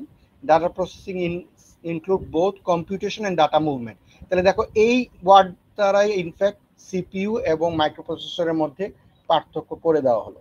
একটাকে বলা হচ্ছে ডাটা মুভমেন্ট এবং কম্পিউটেশন, দুইটাই করবে মাইক্রোপ্রসেসর। আর খালি যদি কম্পিউটেশনের কথা বলি, ডাটা মুভমেন্টটাকে অ্যাভয়েড করি, তাহলে তাকে বলা হচ্ছে সিপিইউ, সেন্ট্রাল প্রসেসিং ইউনিট। ওকে, তাহলে আমি সেন্ট্রাল প্রসেসিং ইউনিটটার সঙ্গে যদি ডাটা মুভমেন্টের কাজটাকে ইনকর্পোরেট করতে পারি তাহলে তাকে বলা হচ্ছে মাইক্রোপ্রসেসর। তাহলে এখন অবভিয়াসলি কম্পিউটেশনের মধ্যে তো অ্যারিথমেটিক লজিক্যাল অপারেশন বোঝাচ্ছি, সুতরাং এই কম্পিটিশনের পার্টের এই অংশটুকু এএলইউটাকে বলতে পারি one kind of specific CPU function. Okay, তাহলে অ্যারিথমেটিক অপারেশন বলতে বোঝাচ্ছি অ্যাড, সাবট্রাক্ট, মাল্টিপ্লিকেশন, ডিভিশন, এই চারটা। আর লজিক্যাল অপারেশন বলতে বলতেছি অ্যান্ড, অর, কম্পেয়ার, এই টাইপের লজিক্যাল অপারেশন। যেমন ইনক্রিমেন্ট, ডিক্রিমেন্ট, এগুলোও কিন্তু ইনক্রিমেন্ট এডিশনের পার্ট অর্থাৎ সামেশনের পার্ট, ডিক্রিমেন্ট সাবট্রাকশনের পার্ট অ্যারিথমেটিক অপারেশনে চলে যাচ্ছে। সুতরাং এখানে অ্যারিথমেটিক এবং লজিক্যাল ইউনিটের যে কাজ সেটাকে আমি একবারে বলতে পারি, সব ধরনের অপারেশনকে একবারে যদি বলি তাহলে তাকে বলা হচ্ছে অ্যারিথমেটিক এন্ড লজিক ইউনিট। ওকে, তাহলে অ্যারিথমেটিক লজিক ইউনিট যেহেতু কম্পিটিশন করে, সুতরাং এটা অবভিয়াসলি ডাটা মুভমেন্ট করতে পারবে না।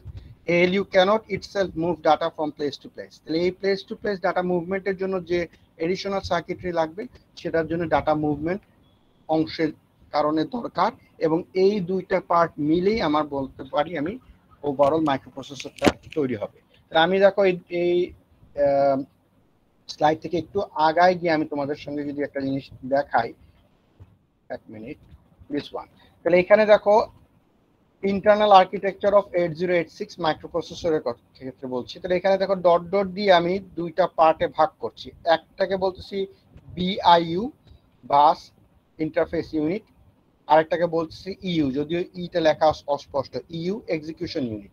তাহলে এই এক্সিকিউশন ইউনিটের মধ্যে এই যে তোমরা সবাই এটা ফ্লো চার্টের এই সিম্বলটা চিনো, সামিং চিহ্ন, একে বলতেছি ALU। তাহলে আমি বলতে পারি এক্সিকিউশন ইউনিটের একটা সার্টেন পার্টকে বলতেছি সিপিইউ। তাহলে এর বাইরে যে আলাদা আরো রেজিস্টার, আলাদা আরো কিছু অ্যারিথমেটিক সার্কিটরি আছে সেগুলোকে বলতেছি ওভারঅল মাইক্রোপ্রসেসরের পার্ট। তাহলে আমি এই উপরের অংশ বা এই সামিং পার্টটার দিয়ে বলতেছি বাস ইন্টারফেসিং ইউনিট, অর্থাৎ এক্সটার্নাল মেমোরি তৈরি করে বা এক্সটার্নাল ডিভাইসের সঙ্গে আমি মাইক্রোপ্রসেসরের সিপিইউ কে ইনকর্পোরেট করার জন্য যে ডাটা মুভমেন্ট করা প্রয়োজন সেটা করছে এই বাস ইন্টারফেস ইউনিট, এই অংশটুকু। আর কম্পিটিশনের জন্য যে পার্টটা দায়ী সেটা আসতেছে এক্সিকিউশন ইউনিট, এই পার্টটা দায়ী। সুতরাং এই দুইটা পার্ট এট এ টাইম একসঙ্গে হয়ে মাইক্রোপ্রসেসরকে তৈরি করছে। ওকে, আর দেখো আমরা শুরুতে ডিফাইন করছিলাম মাইক্রোপ্রসেসর এই যে রেজিস্টার বেস। তাহলে এই যে ব্লকগুলা দেখতে পাচ্ছ, এই ব্লকগুলো হচ্ছে এক একটা ডেডিকেটেড রেজিস্টার, অর্থাৎ এক একটা 16 বিটের রেজিস্টার। এগুলা বিভিন্ন নাম আছে, আমরা একটা একটা করে আসবো। তাহলে এই অংশের বাইরে ইনফ্যাক্ট আরো যে ইম্পর্টেন্ট পার্ট আছে সেটা হচ্ছে একটা মেমোরি, অর্থাৎ এই 8086 এর ইন্টারনাল মেমোরি। ওকে, তাহলে আমরা আবারও আগের অংশে ফিরে যাই। আমি জাস্ট এই যে ডাটা মুভমেন্ট এবং কম্পিটিশন বোঝাতে গিয়ে এই ব্লকটাকে আনলাম, আমরা এই ব্লকে আবার ফিরত আসবো পরে। তাহলে খেয়াল করে দেখো এবার আমি যদি পরের অংশে যাই, যে এই ডাটা মুভমেন্ট করে কম্পিটিশন করার জন্য যে সাইকেল বা যে প্রসেসে আমাকে যেতে হবে সেই সাইকেল বা প্রসেসকে বলা হচ্ছে ফেচ এন্ড এক্সিকিউশন সাইকেল। তাহলে এখানে দেখো বলা আছে what tells the ALU how to process the data. তাহলে আমি কিভাবে ALU কে ইনস্ট্রাকশন এক্সিকিউট করাতে কাজে লাগাবো। তাহলে এই অংশেরও এই ডেসক্রিপশন পড়ার আগে আমি দেখো একটু আগাই, খেয়াল করো যে মাইক্রোপ্রসেসরের ভিতরে যে র্যাম থাকবে, র্যান্ডম অ্যাক্সেস মেমোরি, সেই র্যান্ডম অ্যাক্সেস মেমোরি যেটাতে ডাটা রিড রাইট দুইটাই হয়, সেখান থেকে আমি কিছু ইনস্ট্রাকশন নিয়ে আসবো, অর্থাৎ ওই যে কম্পিউটার প্রোগ্রামিং ইনস্ট্রাকশন, অর্থাৎ আমি অ্যাজ এ ইউজার আগে থেকে যে কোড করে রাখছি সেই কোডটা আমি এই র্যামের মধ্যে স্টোর করে রাখবো, সেই মেমোরি থেকেই আমার এই কোডটা আগে আসবে। তাহলে এই কোড আসাটাকে বলা হচ্ছে ফেচ, অর্থাৎ নিয়ে আসা। এবার কন্ট্রোল ইউনিট, অর্থাৎ মাইক্রোপ্রসেসরের যে ইউনিটটা দায়ী এই কোডটাকে ডিকোড করার জন্য, সেই অংশে আসবে যাকে বলা হচ্ছে control unit, that will decode that instruction. তাহলে ডিকোড করে এবার আমি অ্যারিথমেটিক লজিক ইউনিটের মধ্যে কি কাজ করব সেটা জানলাম, হতে পারে সেটা সাম, হতে পারে সেটা সাবট্রাকশন অর হোয়াটএভার। তাহলে এই পার্ট ডিকোড করে যখন আমি জানলাম, সেই অংশটুকুকে এবার অ্যারিথমেটিক লজিক ইউনিটের মধ্যে পাঠায় আমাকে এক্সিকিউট করাতে হবে, অর্থাৎ এক্সিকিউশন পার্টটা হবে ALU এর মধ্যে। তাহলে আফটার ALU অ্যারিথমেটিক লজিক ইউনিটের এক্সিকিউশন হওয়ার পরে এবার রেজাল্টেন্ট আমি আইদার মেমোরিতে স্টোর করতে পারি অথবা ডিসপ্লে করাতে পারি হোয়াটএভার। তাহলে এই প্রসেসকে বলা হচ্ছে স্টোর। তাহলে আমি যে কোনো কম্পিউটার প্রোগ্রামিং করে তাকে এক্সিকিউট করার জন্য এই চারটা স্টেপে আমাকে আসতেই হবে। আমি একটু আগেই বলছি শুরুতেই, দেখো যে কোনো কম্পিউটারে কি আমরা 4টা ব্লকে চিন্তা করতে পারি। র্যাম বলতে মেমোরি, এলইউ বলতে সিপিইউ, আর কন্ট্রোল ইউনিট ইনফ্যাক্ট এই সিপিইউরই একটা পার্ট, অর্থাৎ সেন্ট্রাল প্রসেসিং ইউনিটেরই পুরো অংশটা আমি চিন্তা করতে পারি। তাহলে এই ফেচ করতে গিয়ে এটা এক্সটার্নাল ডিভাইস হিসেবে আইও ডিভাইস হতে পারে, পোর্ট দিয়েও আসতে পারে, এবার ইন্টারনাল মেমোরিতেও তুমি স্টোর করতে পারো। একই কথা আউটপুটের ক্ষেত্রে, আউটপুট ডিভাইসও স্টোর করতে পারো, ইন্টারনাল মেমোরি ডিভাইসও স্টোর করতে পারো। তার মানে দেখো ওই ব্লকটাই আমি এবার অন্যভাবে অন্য ফর্মে বলছি, এরকম সাইক্লিক অর্ডারে কন্টিনিউয়াসলি এক্সিকিউট করবে। তাহলে এই সাইক্লিক অর্ডারটা যদি এবার খেয়াল রাখো, তাহলে দেখো এই অংশটা এবার রিড আউট করলে একেবারে সহজ। The control logic steps the microprocessor through the stored program okay that is in memory. তাহলে আমি বলতে পারি এই যে র্যাম থেকে একটা একটা করে লাইন নিয়ে এসে ফেচ করে আমার কন্ট্রোল ইউনিট বা কন্ট্রোল লজিক ইউনিটে আমি পাঠাবো ইনস্ট্রাকশনটাকে ডিকোড করার জন্য। It calls fetch that one at a time, it calls them one at a time, অর্থাৎ যে কোডগুলো আমি লিখছি একটা লাইনের পর একটা লাইন, সেই কোডের একটা একটা করে সে এক একবার নিয়ে আসবে। After instruction is fetched, the microprocessor control logic decode the instruction। একটু আগে যেটা দেখাইলাম ডিকোডিং, এই যে ডিকোডিং, এই কন্ট্রোল ইউনিটটা ডিকোড করবে। Then the control logic carries out execute. তার মানে এই দেখো কন্ট্রোল লজিক বলতেছি, কন্ট্রোল লজিক বলতে কন্ট্রোল ইউনিটেরই আরেকটা পার্ট আমি বলতে পারি, বা কন্ট্রোল ইউনিট এবং অ্যারিথমেটিক লজিক ইউনিট দুইটা মিলে একবারে বলছি কন্ট্রোল লজিক। ওকে, এখানে যে কন্ট্রোল লজিক কথা বলা হলো এটা কিন্তু দুইটা পার্টের কম্বিনেশন। ওকে, তাহলে এই প্রসেসে আমি কন্টিনিউয়াসলি ডাটাকে এক্সিকিউট করব। তাহলে এএলইউ এর পার্টের মধ্যে আছে এখানে এক্সিকিউশন পার্ট, আর ডাটা আনা এবং ডাটা স্টোর করা আছে ডাটা মুভমেন্টের পার্ট। সুতরাং অবভিয়াসলি মাইক্রোপ্রসেসর এই দুইটা পার্টই এট এ টাইম করছে। ক্লিয়ার? আশা করি বুঝতে পারছি। তাহলে এবার দেখো আমি যদি নেক্সট স্টেপে যাই, তাহলে দেখো আমাদের এতক্ষণে যে ডেসক্রিপশন আমি দিলাম সেই ডেসক্রিপশনটাকে যদি এবার খেয়াল করো, তাহলে দেখো আমি বলতে পারি যে একটু আগের যে ডিভাইসটাকে দেখাইছিলাম, সরি দেখো খেয়াল করে, এই যে এই ব্লকটা যেটা দেখাইছিলাম, আমি বলতে পারি ফার্স্ট কাজ হচ্ছে ডাটাকে নিয়ে আসা। তাহলে ডাটা নিয়ে আসতে গেলে আমি মেমোরি স্পেস থেকে নিয়ে আসবো।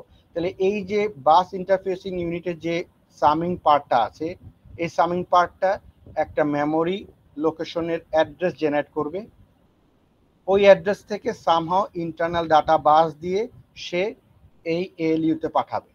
ওকে, দেখো প্রত্যেকটার সঙ্গে কিন্তু প্রত্যেকটা কানেক্টিভিটি দেওয়া আছে ইন্টারনালি। তাহলে এএলইউতে নিয়ে আসলো। এবার এএলইউ নিয়ে এসে অবভিয়াসলি এর আগে কন্ট্রোল সিস্টেম আইডেন্টিফাই করবে যে কি অপারেশন হচ্ছে, অর্থাৎ এর ভিতরে ফেচ করে নিয়ে এসে কন্ট্রোল ইউনিটের মধ্যে দিয়ে ডিকোড করে আমি এএলইউতে পাঠাবো।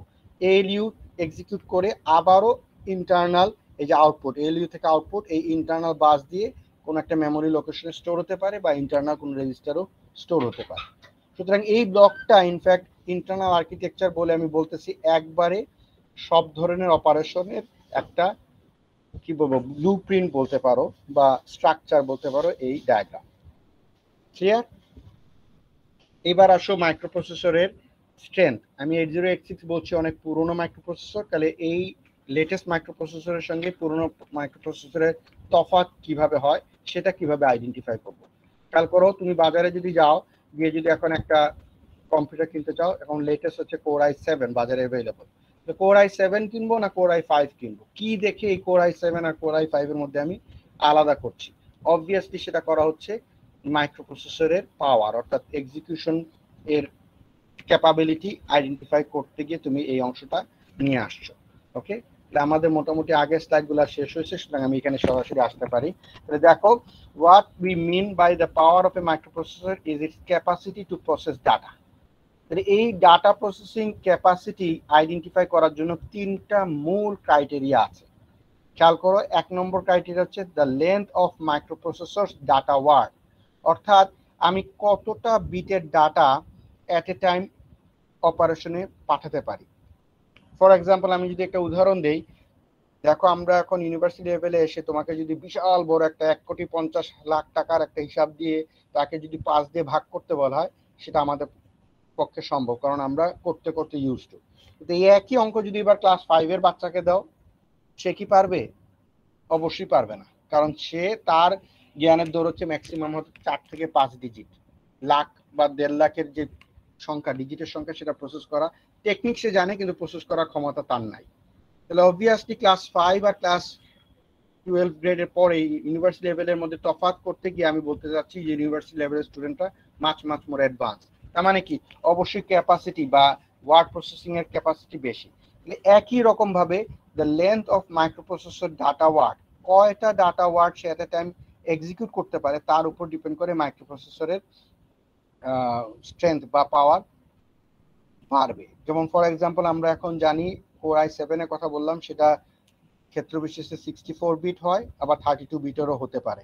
সুতরাং 32 বিট এট এ টাইম সে প্রসেস করতে পারবে, 32 64 বিট এট এ টাইম 32 বিটের একটা ডাটার সঙ্গে আরো 32 বিটের ডাটার সে মাল্টিপ্লিকেশন, ডিভিশন ও হোয়াট এভার কাজ করতে পারে। তার জন্য একে 32 বিটের মাইক্রোপ্রসেসর বলছি। তারও যদি পুরোনো ভার্সনে যাও, 32 এর জায়গা হয়তো 16 বিট। সুতরাং অবভিয়াসলি কত বিটের ডাটা সে প্রসেস করবে তার উপরে তার পাওয়ারটা ডিপেন্ড করবে, 1 নম্বর ক্রাইটেরিয়া। 2 নম্বর দেখো, number of memory words that microprocessor can address. তাহলে এখানেও আমি বললাম অবভিয়াসলি যোগ বিয়োগ গুণ ভাগ করতে গেলে অ্যাটলিস্ট 2টা লাগবে। তাহলে এখন খেয়াল করে দেখো, আমরা যদি 2টা হিসেবে চিন্তা করি, প্যারালালি এরকম 2টা করে কতটা মেমোরি ওয়ার্ডকে সে প্রসেস করতে পারে। তাহলে আমরা জানি যে এখনকার লেটেস্ট মাইক্রোপ্রসেসর গুলা মাল্টিপারপাস হিসেবে বলতে পারো যে কি বলে, কোর টু ডুও বা একাধিক প্রসেসিং সে ক্যাপাসিটি রাখে। তাহলে এই নাম্বার অফ মেমোরি ওয়ার্ডস ওইখান থেকে আসতেছে যে অ্যাট এ টাইম সে 2টা ওয়ার্ড কি প্রসেস করতে পারে, ফর এক্সাম্পল 32 কিন্তু প্যারালালি সে শুধু 32 অপারেশন করে একটা যোগ বিয়োগ করবে তা না, প্যারালালি গুণ ভাগও করতে পারবে। তাহলে ইন্টারনালি যে কয়টা হ্যান্ডেলিং নাম্বার অফ ওয়ার্ড সংখ্যা কিন্তু বেড়ে যাচ্ছে। তাহলে এইভাবেও কিন্তু আলটিমেটলি আমি মেমোরি ডিভাইসের ব্যবহার বাড়ায় মাইক্রোপ্রসেসরের পাওয়ারকে অ্যাডজাস্ট করতে পারি। ফাইনালি দেখো, স্পিড খুবই ইম্পর্টেন্ট একটা ব্যাপার, যে কে কত বেশি তাড়াতাড়ি এক্সিকিউট করতে পারবে। যে যত বেশি এক্সিকিউট করতে পারবে একটা সার্টেন টাইমে তার এক্সিকিউশন পাওয়ার বেশি হওয়াতে ফাস্টার হবে। তাহলে এই থার্ড পয়েন্টটাও খুব ইম্পর্টেন্ট। তাহলে এই 3টা ক্যাটাগরির উপর ডিপেন্ড করেই কিন্তু বর্তমানে একেবারে পুরোনো মানধাত্তার আমলের মাইক্রোপ্রসেসর বলো আর এখনকার মাইক্রোপ্রসেসর বলো, এই 3টা ক্রাইটেরিয়ার উপরেই কিন্তু আমরা একটা থেকে আরেকটা আপগ্রেডেড বা একটা থেকে আরেকটা ভালো এই ডেফিনেশন দিই। ফর এক্সাম্পল আমি যদি বাজার থেকে এখন যাই একটা মাইক্রোপ্রসেসর কিনতে বা ইন্টেল সিরিজের মাইক্রোপ্রসেসর, ফার্স্ট দিয়ে থাকে এর স্পিড কেমন, কত গিগাহার্জ, রাইট? 8086 এর মেমোরি লোকেশনের মানে মাত্র 5 মেগাহার্জ স্পিডের, মেগাহার্জ। আর এখন আমরা বাজারে গেলে গিগাহার্জ বা টেরাহার্জেরও মাইক্রোপ্রসেসর পাওয়া যায়, খুব এক্সট্রাঅর্ডিনারি যদি কম্পিটিশন পাওয়ার লাগে। তাহলে অবভিয়াসলি যত বেশি হার্জ হবে তার এক্সিকিউশন টাইম তত কম, কারণ আমরা জানি যে আমাদের ফ্রিকোয়েন্সি এবং টাইম পরস্পর ইনভার্স 1/t। তাহলে দেখো, আমি যদি এখান থেকে এখন একটু ডিটেলসে বলি, আমরা সাধারণত 4টা সাইকেল নিয়ে আমরা বলি যে একটা বাস সাইকেল বলে, 4টা ক্লক, এখানে একটা ক্লক, 2টা ক্লক, 3টা, 4টা, রাইট? আমরা ক্লক বলতে কি বোঝাই বা ক্লক পালস বলতে কি বোঝায়, যে কোন একটা ফেজ, মনে করো এই ফেজ থেকে শুরু করে আবার এই ফেজে আসার ডিউরেশনটাকে বলা হচ্ছে একটা টাইম পিরিয়ড টি। ওকে, তাহলে এরকম 4টা, এই 1, তারপরে 2, তারপরে 3, আর একটু বড় করতে হবে, এটা শেষ হয় নাই, 4টা, যদিও আমার আঁকাতে ইনফ্যাক্ট মাঝখানে আঁকি একটু হলেও কি বলবো ছোট বড় হয়ে গেছে, কিন্তু মোরলেস আইডিয়াটা হলো এরকম যে 4টা ক্লক পালস নিয়ে আমার একটা যে কোনো মাইক্রোপ্রসেসরের কাজ হয়, অর্থাৎ আইদার ফেচ বা এক্সিকিউশন যেটাই বলি না কেন, 1 বাস সাইকেল, এটাকে 1 বাস সাইকেল বলে। আমরা এগুলো আবার আসবো, কিন্তু এখানে ইচ্ছা করে আনতেছে একটা জিনিস বোঝানোর জন্য। খেয়াল করো, এবার ফ্রিকোয়েন্সি বলতে আমি 1/t বলতেছি, সুতরাং কথা এই টাইম ডিউরেশন যদি খেয়াল করো কিভাবে বের হবে, আমি বললাম 8086 এই মাইক্রোপ্রসেসরের ফ্রিকোয়েন্সি হচ্ছে 5 মেগাহার্জ। তো মানে এফ এর ভ্যালু হচ্ছে 5 × 10⁹ হার্জ, মেগা যেহেতু 10⁹, তাহলে এখানে যদি আমি 5 × 10⁹ করি হার্জ বলে, তাহলে টি আসতেছে কত, 1/5 × 10⁹। ক্যালকুলেটর নাও, নিয়ে দেখো এটাকে ক্যালকুলেট করলে দেখবা 200 ইন্টু 10⁻⁻12। সরি, ভুল করলাম। আহা, তোমরা দেখি কেউ আওয়াজ দাও না। মেগা বলতে 6, 10⁶, এটা ভুল করছি। 10⁶, 9 হচ্ছে আরো বেশি, 10⁶। তাহলে এইবার একে যদি ইনভার্স করো তাহলে দেখবা 10⁻⁹ আসবে। তাহলে আমি বলতে পারি এই ইনভার্স করলে আসবে 200 ন্যানোসেকেন্ড। দেখো বুঝছো কিনা। আমি শুরুতেই ভুল করছি, মেগা বলতে 10⁶। তাহলে তার যদি ইনভার্স নাও 5 ইন্টু 10⁶ করে ক্যালকুলেটারে নিয়ে ইনভার্স করো, দেখবা ফ্র্যাকশন আসবে, কিন্তু একে যদি 200 তে লেখো তাহলে ইন্টু 10⁻⁹ হবে। 10⁻⁹ হচ্ছে ন্যানোসেকেন্ড। তাহলে আমি এই যে বলতেছি একটা ফেজ বা একটা টাইম পিরিয়ড এর ভ্যালু 8086 এর জন্য 200 ন্যানোসেকেন্ড। তাহলে আমি একটা অপারেশন করতে 1 বাস সাইকেল যদি লাগে, 4টা সাইকেল যদি লাগে, তাহলে আমার টোটাল টাইম লাগতেছে 800 ন্যানোসেকেন্ড। বুঝতে পারলাম? Yes, sir. তাহলে এবার দেখো, মোস্ট ইম্পর্টেন্টলি আমি যদি এবার বলি যে আমার এটা আর একটু হায়ার ভার্সনের মাইক্রোপ্রসেসর যদি চিন্তা করো, মনে করো বললাম 20 মেগাহার্টজ, তাহলে অবভিয়াসলি 20 মেগাহার্টজ পাওয়া মানেই ইনভার্স অফ টি 1/f করলে এটা আরো কমবে। তাহলে আমি এই 4টা বাস সাইকেল দিয়ে যদি এবার আরেকটা মাইক্রোপ্রসেসরের একটা অপারেশন বোঝায়, তাহলে এর ভ্যালু অবভিয়াসলি আরো কমবে। হয়তো কথার কথা হয়তো 700 বা 600 বা 500 ধরলাম, 500 বা 600 ন্যানোসেকেন্ড আসলো। তোমরা ক্যালকুলেট করে দেখো, 200 মেগাহার্টজ যদি নাও তাহলে তার ইনভার্স করো, টাইম ডিউরেশন আরো কমবে। সুতরাং 4 ইন্টু 4 করলে এর টোটাল ভ্যালু আরো কমবে। তার মানে বুঝতেই পারছো যে একটা 5 মেগাহার্টজের মাইক্রোপ্রসেসরের ক্ষেত্রে একটা বাস সাইকেলের যে টাইম ডিউরেশন, যত হায়ার ফ্রিকোয়েন্সির মাইক্রোপ্রসেসর নিবা তার বাস সাইকেলের ডিউরেশন তত কম, সুতরাং এক্সিকিউশন টাইম তত কমতেছে, রাইট?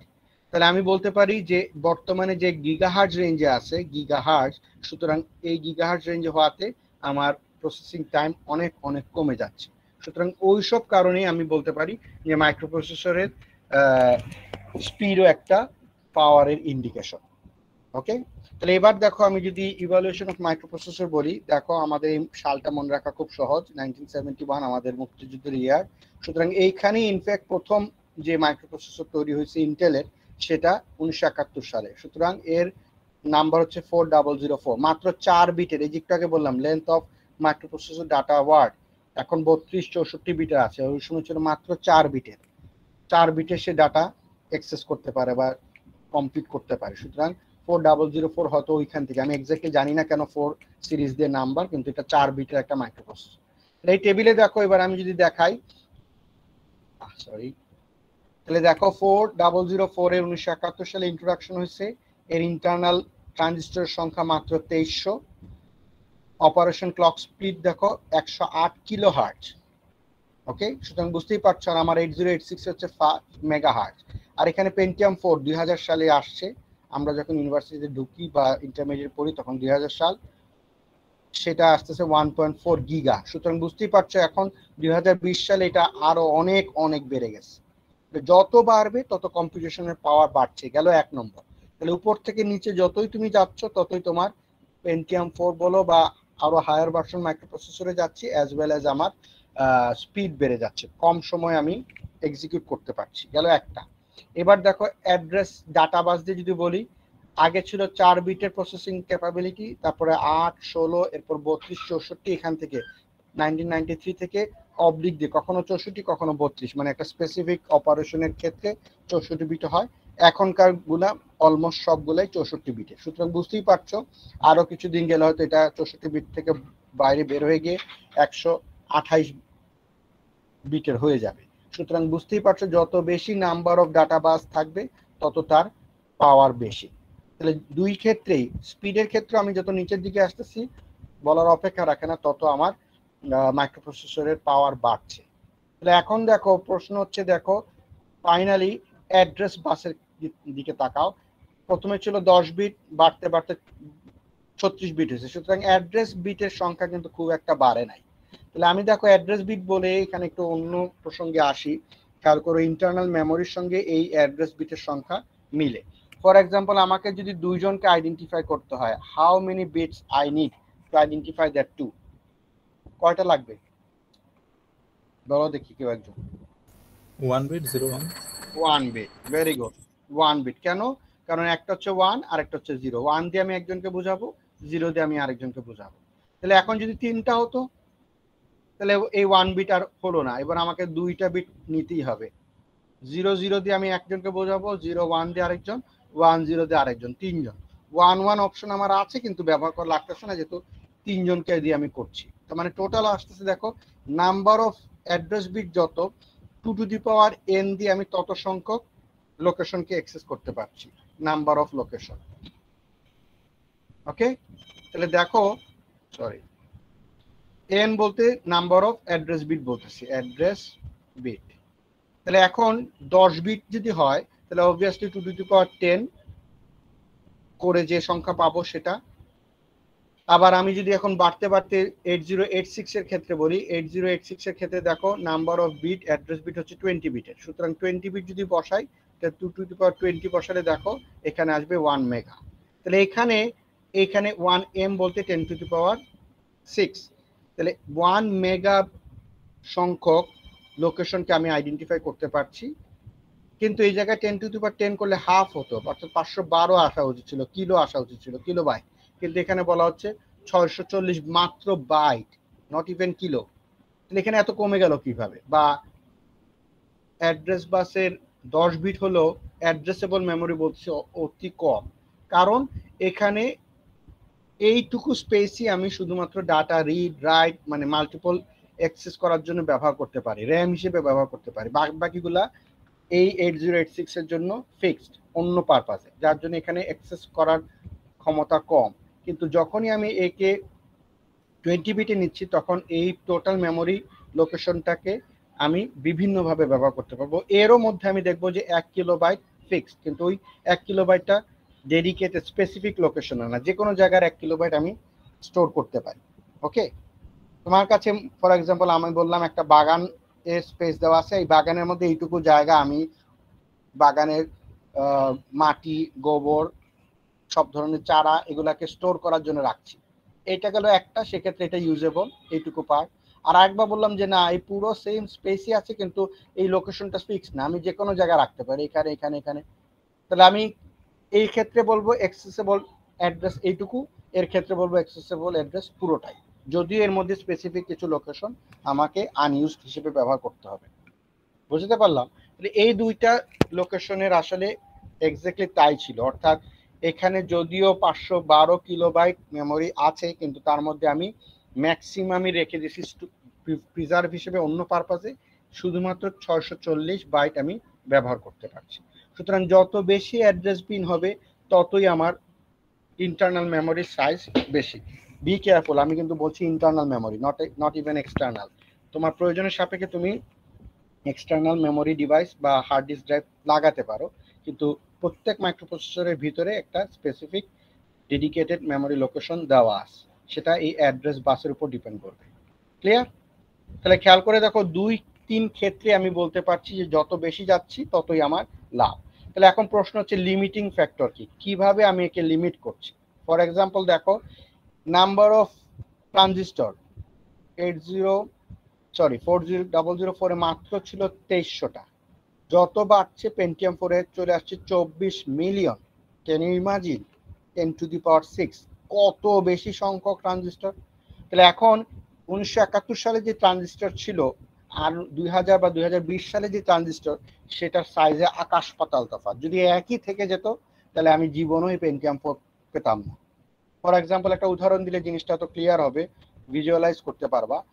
প্রথম যখন ট্রানজিস্টর তৈরি হয় বা বাজারে আসে এই 1971 বা একটু আগে, আরেকটু আগে থেকে 70-68 সালের সময়, তখন ট্রানজিস্টরগুলো ছিল ভ্যাকুয়াম টিউব, অর্থাৎ মোটামুটি 1 থেকে 1.5 লিটারের বোতল সাইজের এক একটা টিউব বা ভ্যাকুয়াম টিউব বলে, ওইগুলো হলো এক একটা ট্রানজিস্টর। চার্জ স্পার্ক করে করে এর ট্রানজিস্টরের অ্যাক্টিভিটিসটাকে করা হতো, মানে ব্যবহার করা হতো। তাহলে বুঝতেই পারছো 2300টা বোতল, 1.5 লিটারের বোতল যদি একটা জায়গায় রাখো কি পরিমাণ জায়গা দখল করবে। অর্থাৎ একটা 1971 এর একটা কম্পিউটার সিস্টেমের জন্য পুরো একটা বাসা রুমের সাইজের লোকেশন লাগতো। তাহলে এবার ট্রানজিস্টরের সাইজ ছোট হয়ে এখন আমি যদি বলি যে আমার আঙ্গুলের নখেরও 100 ভাগের 1 ভাগও এক একটা ট্রানজিস্টরের সাইজ নাও হতে পারে। অথবা তোমরা যদি বাইপোলার জাংশন ট্রানজিস্টর দেখে থাকো, ইনফ্যাক্ট বাইপোলার জাংশন ট্রানজিস্টরকে বলছি ডিসক্রিট ট্রানজিস্টর একটা ডিভাইস, আর এই যে ইন্টিগ্রেটেড আইসির ক্ষেত্রে এই ট্রানজিস্টর সাইজ আরো ছোট, অর্থাৎ এই যে 4200 মেগা বলছি এর ক্ষেত্রে একটা মানে বাজার থেকে ডিসক্রিট সাইজের একটা ট্রানজিস্টরের যে লোকেশন দখল করবে তার মধ্যে কয়েকশোটা ট্রানজিস্টর ঢুকানো যায়। তাহলে এইভাবে আমি যদি বলি এখনকার ট্রানজিস্টরগুলা সেমিকন্ডাক্টর বেস সিস্টেমের মারফতে তৈরি করা হয়, দেখে ভ্যাকুয়াম টিউব দিয়ে তৈরি করা হয় না বিধায় আমি অনেক বেশি সংখ্যক সাইজ ছোট হয়ে আসায় অনেক বেশি সংখ্যক ট্রানজিস্টরকে একটা ছোট জায়গায় অ্যাকোমোডেট করতে পারছি। যার জন্যই দেখো পেন্টিয়াম 4, আমি একটু পরে ছবিগুলো দেখাবো, পেন্টিয়াম 4 এর যে সাইজ এখন বাজার থেকে তুমি যদি কোর i7 এ নিয়ে আসো তার সাইজ দেখবে আর একটু ছোট, কিন্তু তার ইন্টারনাল ট্রানজিস্টরের সংখ্যা, ডাটা বাসের সংখ্যা, অ্যাড্রেস বাসের সংখ্যা সবই বেড়ে গেছে, কিন্তু সাইজ দিনকে দিন ছোট হচ্ছে। কেন? সেমিকন্ডাক্টর টেকনোলজি এখন সিমস টেকনিক আছে, complementary metal oxide semiconductor device দিয়ে তৈরি করা হয় বিধায় আমার খুব অল্প জায়গায় আমি অনেক বেশি সংখ্যক ট্রানজিস্টরকে তৈরি করতে পারছি। ক্লিয়ার? যদি আমার এই আগেকার ভ্যাকুয়াম টিউব দিয়ে করতে হতো তাহলে এই এতগুলো সংখ্যক ট্রানজিস্টর যদি অ্যাকোমোডেট করতে হয় তাহলে আমাকে পুরো একটা বিল্ডিং, কেন একটা পাড়া বা 10-12টা বিল্ডিং এর পরিমাণ জায়গা লাগতো। বুঝতেই পারছো কত বিশাল সাইজ তারা দখল করত। যার কারণে যত দিন যাচ্ছে, এটা বলে মুরস ল, আরেকটা সেমিকন্ডাক্টর টেকনোলজির টার্ম ব্যবহার করলাম, এটা বলার উদ্দেশ্য হচ্ছে যত দিন যায় 10 বছরে আমি একটা সার্টেন সাইজের মধ্যে যে কয়টা ট্রানজিস্টর রাখতে পারি 10 বছর পরে ওই একই সাইজের মধ্যে ট্রানজিস্টরের সংখ্যা দ্বিগুণ অ্যাকোমোডেট করা যায়। এটা একটা স্ট্যান্ডার্ড ল, যদিও এটা মানে সবসময় যে ফলো হবে তা না, কিন্তু মোরলেস দেখা গেছে গত 10-12 বছর বা আরো বেশি, ইনফ্যাক্ট 30 বছর ধরে একই ট্রেন্ডে আগাচ্ছে। যার কারণেই আমার সেমিকন্ডাক্টর টেকনোলজি ইমপ্রুভ হওয়াতে আমার এই অ্যাকোমোডেশন করতে পারছি বিধায় দিনকে দিন মেমোরির সাইজ ছোট আসতেছে। ফর এক্সাম্পল, এখন তোমার মুখের সামনে যে ল্যাপটপ, ম্যাক্সিমামই হয়তো ল্যাপটপ নিয়ে বসে আছো, আরো 10 বছর আগে ল্যাপটপ নাও দেখো এই ল্যাপটপ অনেক ভারী মোটা, কিন্তু এখন এত পাতলা হয়েছে যে একটা বইয়ের চেয়ে অনেক পাতলা হয়ে গেছে। এর কারণ কি? কারণ হচ্ছে ওইটাই যে সেমিকন্ডাক্টর টেকনোলজি ইমপ্রুভ করায় মেমোরি লোকেশন রাখার জন্য স্পেস কম লাগছে, সাইজ ভলিউম কমে আসতেছে। ওকে, তাহলে দেখো আমি এবার যদি একটা জাস্ট ছবিতে বোঝানোর চেষ্টা করি, 4004 এটা ওই প্রথম দিনকার মাইক্রোপ্রসেসর, অর্থাৎ 1971 এর প্রথম মাইক্রোপ্রসেসর।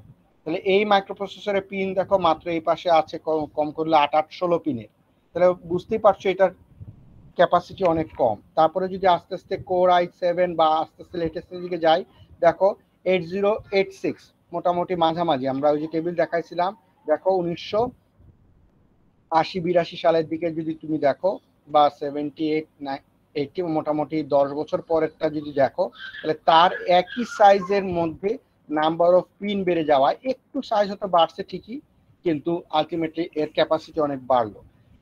এখনো ততদিনে তুমি ইনফ্যাক্ট বলতে পারো যে সেমিকন্ডাক্টর টেকনোলজির ইমপ্রুভমেন্ট হচ্ছে, একেবারে স্যাচুরেটেড হয়নি বা হওয়ার কথাও না, আস্তে আস্তে বাড়ছে। এরপরে দেখো 80286, এটা ছিল 88286, অর্থাৎ আগের টেবিল দিয়ে দেখো মাত্র 4 বছর বা 86 এর পরে বা 88 একই সময়কার, তার 2 থেকে 3 বছর পরে 286 এ দেখো সাইজ শেপ চেঞ্জ। তাহলে এর যে ভলিউম আর এর ভলিউম মোরলেস সেম। তোমার এটা যদিও 4 কোণা বাক্স আকারে বা একটা সাইজের, এটা একটু আয়তাকার ক্ষেত্রে, কিন্তু এর যে ভলিউম আর এর ভলিউম মোরলেস সেম। এই ভলিউমের থেকে যদি এবার আরো উপরের দিকে যাও, হয়তো হাইটে বেড়ে গেছে কিন্তু টোটাল স্পেস অনেক কম। বাস্তবে যত বেশি সংখ্যক ট্রানজিস্টরই আমি একে অ্যাকোমোডেট করি না কেন, আমার মোটরলেস স্পেসটা কিন্তু একই থাকে, যার জন্য smart TV, smart mobile phone এগুলো এখন হ্যান্ড হেল্ড হয়ে যাচ্ছে। রাইট? আশা করি ধরতে পারছো। তাহলে এবার আসো এই মাইক্রোপ্রসেসরের টাইপ, বিভিন্ন রকমের মাইক্রোপ্রসেসর বাজারে পাওয়া যায়, সেই মাইক্রোপ্রসেসরের ক্যাটাগরি আমি যদি করি, আগের বার করছিলাম পাওয়ার, এবার করছি টাইপের উপরে। ফর এক্সাম্পল আমি যদি বলি 3 ধরনের মাইক্রোপ্রসেসর বাজারে পাওয়া যায়, একটা হচ্ছে ডেডিকেটেড মাইক্রোপ্রসেসর বা মাইক্রো কন্ট্রোলারও বলা হয়। একটা হলো বিট স্লাইস মাইক্রোপ্রসেসর, আর একটা হচ্ছে জেনারেল পারপাস। ইনফ্যাক্ট আমরা যে কম্পিউটার ব্যবহার করি সেটা হচ্ছে জেনারেল পারপাস সিপিইউ, অর্থাৎ জেনারেল পারপাস নাম থেকে বুঝতেছো যে একাধিক কাজে আমি ব্যবহার করতে পারি যে মাইক্রোপ্রসেসর, তাকে বলতেছি জেনারেল পারপাস। চাইলে আমি কখনো কম্পিউটার গেম খেলছি, চাইলে আমি কখনো ক্লাস নিচ্ছি, চাইলে আমি কখনো কোনো রিসার্চের কাজে কোনো সফটওয়্যার রান করছি, হোয়াট এভার, সিনেমা দেখছি, গান শুনতেছি। সুতরাং ওই টাইপের মাইক্রোপ্রসেসরকে আমরা বলতেছি জেনারেল পারপাস বা থার্ড ক্যাটাগরি। ওকে, তার আগেরটা যদি চিন্তা করো, আরো উপরে যায় ডেডিকেটেড মাইক্রো কন্ট্রোলার। এই ক্ষেত্রে আমি বলবো যে প্রথম দিন উদাহরণ দিয়েছিলাম একটা মাইক্রোওয়েভ ওভেন বা hand held remote control for AC. মনে করো এলজি কোম্পানির এসিকে আমি রিমোট কন্ট্রোল দিয়ে যদি বাড়াতে কমাতে চাই, ওই একই রিমোট কন্ট্রোল যদি এবার ওয়ালটন মাইক্রো এসিকে কন্ট্রোল করতে চাই, কন্ট্রোল হবে না। তো এই জন্য বলতেছি ডেডিকেটেড মাইক্রো কন্ট্রোলার বা ডেডিকেটেড কন্ট্রোলার। এই মাইক্রো কন্ট্রোলার এর কাজ হচ্ছে যে কোনো একটা বা দুইটা স্পেসিফিক পারপাসে আমি ব্যবহার করব। সুতরাং দেখো এখানে স্পেসিফিক পারপাস বললেও আমার কিন্তু ঘোরায় ফিরায় ওভারঅল প্রত্যেকটা পার্টসই লাগবে, অর্থাৎ আইও ডিভাইস লাগবে, কারণ তুমি বাটন প্রেস করে করে রিমোট কন্ট্রোলকে ব্যবহার করছো। সুতরাং অবভিয়াসলি একটা বাটন প্রেসের জায়গায় ইনপুট পোর্ট লাগবে, আর যে এলইডি থেকে বা আইআর ইনফ্রারেড লাইট জেনারেটর থেকে তোমার ডিভাইসের দিকে যাচ্ছে, সেই ডিভাইসটা যদি এসির কথা বলি, এয়ার কন্ডিশনের কথা বলি, তাহলে সেটাকে আউটপুট পোর্ট। তাহলে আমি আউটপুট পোর্টে লাগায় রাখছি একটা আইআর ইনফ্রারেড এলইডি, আর প্রেস করছি বাটন দিয়ে টেম্পারেচার বাড়ানো কমানোর জন্য ইনপুট পোর্ট। আইও পোর্ট কিন্তু এর মধ্যেও আছে। আর ইন্টারনালি অবভিয়াসলি কোন বাটন দিয়ে কি কাজ হচ্ছে, অর্থাৎ কোনোটা টেম্পারেচার বাড়াচ্ছে, তো কোনোটা সুইঙ্গিং মোড দিচ্ছে, তো কোনোটা ডিহিউমিডিফায়ার হিসেবে সেট করছে এসিটাকে, তোমরা দেখছো নিশ্চয়ই। সুতরাং ফ্যান হিসেবে সেট করতে পারো। তাহলে ইন্টারনালি এই প্রত্যেকটা বাটন প্রেসের জন্য কি কাজ হবে সেটা অবভিয়াসলি ওই হ্যান্ড হেল্ড যে রিমোট তার ভিতরে আগের থেকে রাখা আছে। সুতরাং এর জন্য একটা ডেডিকেটেড ছোট্ট মাইক্রো কন্ট্রোলার লাগবে। তো ওই টাইপের মাইক্রো কন্ট্রোলারকে আমি বলতেছি ডেডিকেটেড টাইপ অফ মাইক্রোপ্রসেসর।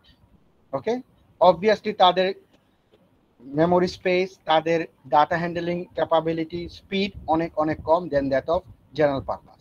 ওকে, তাহলে এই দুইটার মধ্যে দেখো এখানে বাকি যা কথা বলা আছে অত স্পেসিফিক একটা সিরিজ দিয়ে বলতেছি। এই সিরিজের 4 বিট মাইক্রোপ্রসেসর বাজারে প্রথম আসছে, কিন্তু এর মানে এই না যে এটাই একমাত্র। এখন আরো অনেক আধুনিক আর একটু আপগ্রেডেড মাইক্রো কন্ট্রোলার বাজারে পাওয়া যাবে। ওকে, ফাইনালি দেখো আমি যদি বলি যে ইন বিটুইন যদি চিন্তা করো যে জেনারেল পারপাসও না, ডেডিকেটেড না, আরেক ধরনের, এটাকে বলতে পারো industrial base microprocessor, bit slice microprocessor.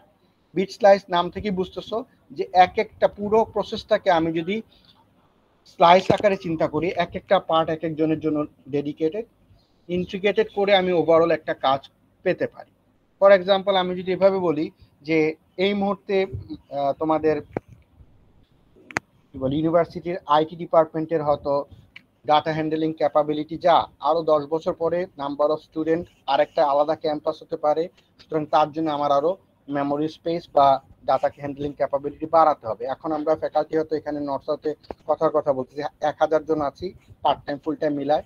আরো 10 বছর 20 বছর পরে হয়তো এটা 1000 এর পরিবর্তে 2000 হতো। সুতরাং তার জন্য তো আমার ক্যাপাসিটি সব বাড়াতে হবে। তাহলে আমি এইভাবে যদি আজকে একটা কম্পিউটার মাইক্রোপ্রসেসর কিনি, 2 দিন পরে পরে ওইটাকে আপগ্রেড করতে গিয়ে পুরো বাদ দিয়ে আরেকটা নতুন কিনতে হয়, যেটা আমরা ইউজাররা করে থাকি। সেটা করলে তো অনেক ক্ষতি, কারণ হচ্ছে একবারে পুরো সিস্টেমটাকে ডিসকার্ড করলে এই যে ইনভেস্টমেন্ট সেটা তো পানিতে গেল। ইনিশিয়ালি হয়তো কাজে লাগালাম ঠিকই, কিন্তু আলটিমেটলি আমাকে ফেলে দিতে হচ্ছে। তার পরিবর্তে যদি আমি আস্তে আস্তে একে যদি বাড়াতে পারি সেটাই আমার জন্য ইম্পর্টেন্ট। যেমন ফর এক্সাম্পল আমার এখন হয়তো বলো এখন হয়তো 8 বিট ওয়ার্ড প্রসেসিং ক্যাপাবিলিটি হলেই আমার কাজ চলতেছে। পরবর্তীতে যদি 16 বিটের দরকার হয় তাহলে আমি 8 বিট দুইটা প্রসেসর প্যারালালি কানেকশন দিব। আরো যদি বাড়ে 32 বিট হয় তাহলে 8 বিটের চারটা 32, অথবা 16 বিটের দুইটা। এইভাবে যদি আমি মানে ইনকর্পোরেট করে করে যদি আমি প্রসেসিং স্পিড ইনফ্যাক্ট আমি বলতে পারি প্যারালালি যদি বাড়াতে চাই, একটা হয়তো 16 বিটের প্রসেস করতে পারে, আলাদা আরেকটা 16 বিটের প্রসেসিং ইউনিট লাগালাম, দুইটা প্যারালালি কাজ করলো, তাহলে আলটিমেটলি আমার স্পিড কিন্তু বেড়ে গেল। তাহলে এই টাইপের মডিউলার অ্যাপ্রোচ, এক্স্যাক্টলি এই টাইপের অ্যাপ্রোচকে বলা হচ্ছে বিট স্লাইস মাইক্রোপ্রসেসর। ওকে, এটা ইন্ডাস্ট্রিতে সাধারণত ব্যবহার করা হয়। তাহলে আমরা আমাদের এখানে যেহেতু 8086 নিয়ে কথা বলবো, অনেকটা ইউজার ফ্রেন্ডলি বা বলতে পারি জেনারেল পারপাস, সুতরাং আমি যদিও দেখো জেনারেল পারপাস শুরুতে বলছি, কিন্তু মেইন আইডিয়া হলো তিনটার মধ্যে আমরা জেনারেল পারপাস নিয়ে ম্যাক্সিমাম সময় ডিসকাস করব, আর at the end microcontroller নিয়ে আলোচনা করব। ওকে, তাহলে এবার লাস্ট স্লাইড যদি বলি, আজকের লাস্ট স্লাইড এখানে আমি আলোচনা শেষ করতে চাই, ইনফ্যাক্ট আরো 5 মিনিট। তাহলে দেখো মাইক্রোপ্রসেসরের মধ্যে আমি বলছিলাম রেজিস্টার বেস, তাহলে 8086 এর জন্য আমার দুইটা জিনিস লাগবে, কিছু ডেডিকেটেড রেজিস্টার, আর এই যে অ্যাড্রেস জেনারেশন পারপাসের জন্য আমার অ্যাড্রেস জেনারেটিং মডিউল লাগবে। অর্থাৎ এই যে বাস ইন্টারফেস ইউনিটের মধ্যে যে সামিং ইউনিট দেখতে পাচ্ছি, সে সামিং ইউনিটের মধ্যে দেখো আমরা বলতে পারি যে ইন্টারনাল কিছু রেজিস্টার থেকে ইন্টারনাল বাস হয়ে এই সামিং ইউনিটে আসবে। এই সামিং ইউনিটের দুইটা পার্টে যোগ বিয়োগ করে আমরা ইনফ্যাক্ট মেমোরি লোকেশন লোকেট করব। ওকে, তাহলে খেয়াল করো, সেই মেমোরি লোকেশন থেকে ইনস্ট্রাকশন গুলো আগে ফেচ করে এসে আমি যদি আগের থেকে এখানে রাখি, তাহলে তাকে বলতেছি কিউ। তাহলে এই কিউটা অনেকটা ফাস্ট ইন ফাস্ট আউট টাইপের স্ট্যাক মেমোরি। তাহলে আমি যদি এখান থেকে দেখো 1 থেকে 6 বলা হলো, যদি 5 দেখাচ্ছে ভুল, এটা 6 হবে। 6টা কিউ আছে এরকম ইন্টারফেস ইউনিটের মধ্যে, বাস ইন্টারফেস ইউনিটের মধ্যে 6টা কিউ আছে। অর্থাৎ যে লোকেশন থেকে আমি এক্সিকিউশন শুরু করলাম তার পরবর্তী 6টা লোকেশনের ডাটাকে আমি আগে থেকে এখানে প্রিজার্ভ করব। কেন করছি? জাস্ট স্পিড আপ করানোর জন্য। আমি একটা করে এক্সিকিউট করে আবার পরের ইনস্ট্রাকশন যদি নিয়ে আসতাম, তাহলে আমার এই আনা নেওয়াতে সময় লাগতো। অ্যাট এ টাইম 6টা আনবো, তারপরে একটা একটা করে এক্সিকিউট করার সময় মাঝপথে এসে আবার এটাকে ফিল আপ করবো। তাহলে দেখা যাবে যে কম সময়ের মধ্যে আমি এই ফেচিং ফিচারটা রাখার কারণে আমার এক্সিকিউশন টাইমটা ইফেক্টিভ হবে। ওকে, তাহলে এখন প্রশ্ন হচ্ছে, দেখো এই যে এক্সটার্নাল মেমোরি ডিভাইস থেকে বা ইন্টারনাল মেমোরি ডিভাইস থেকে ডাটা আসবে, এই রেজিস্টারগুলোর কাজ কি? তাহলে এখানে মোট 14টা রেজিস্টারের কথা বলা আছে। এই 14টা রেজিস্টারকে আমি ইনফ্যাক্ট 3টা ক্যাটাগরিতে ভাগ করতে পারি। তাহলে আমি দেখো এখানে ইএস, আবার এখানে দেখো সিএস, এসএস এরকম বলে কিছু রেজিস্টার বলতেছি, আবার এএইচ, এএল বলে কিছু রেজিস্টার বলতেছি। সুতরাং এই রেজিস্টারগুলো আমাকে জানতে হবে।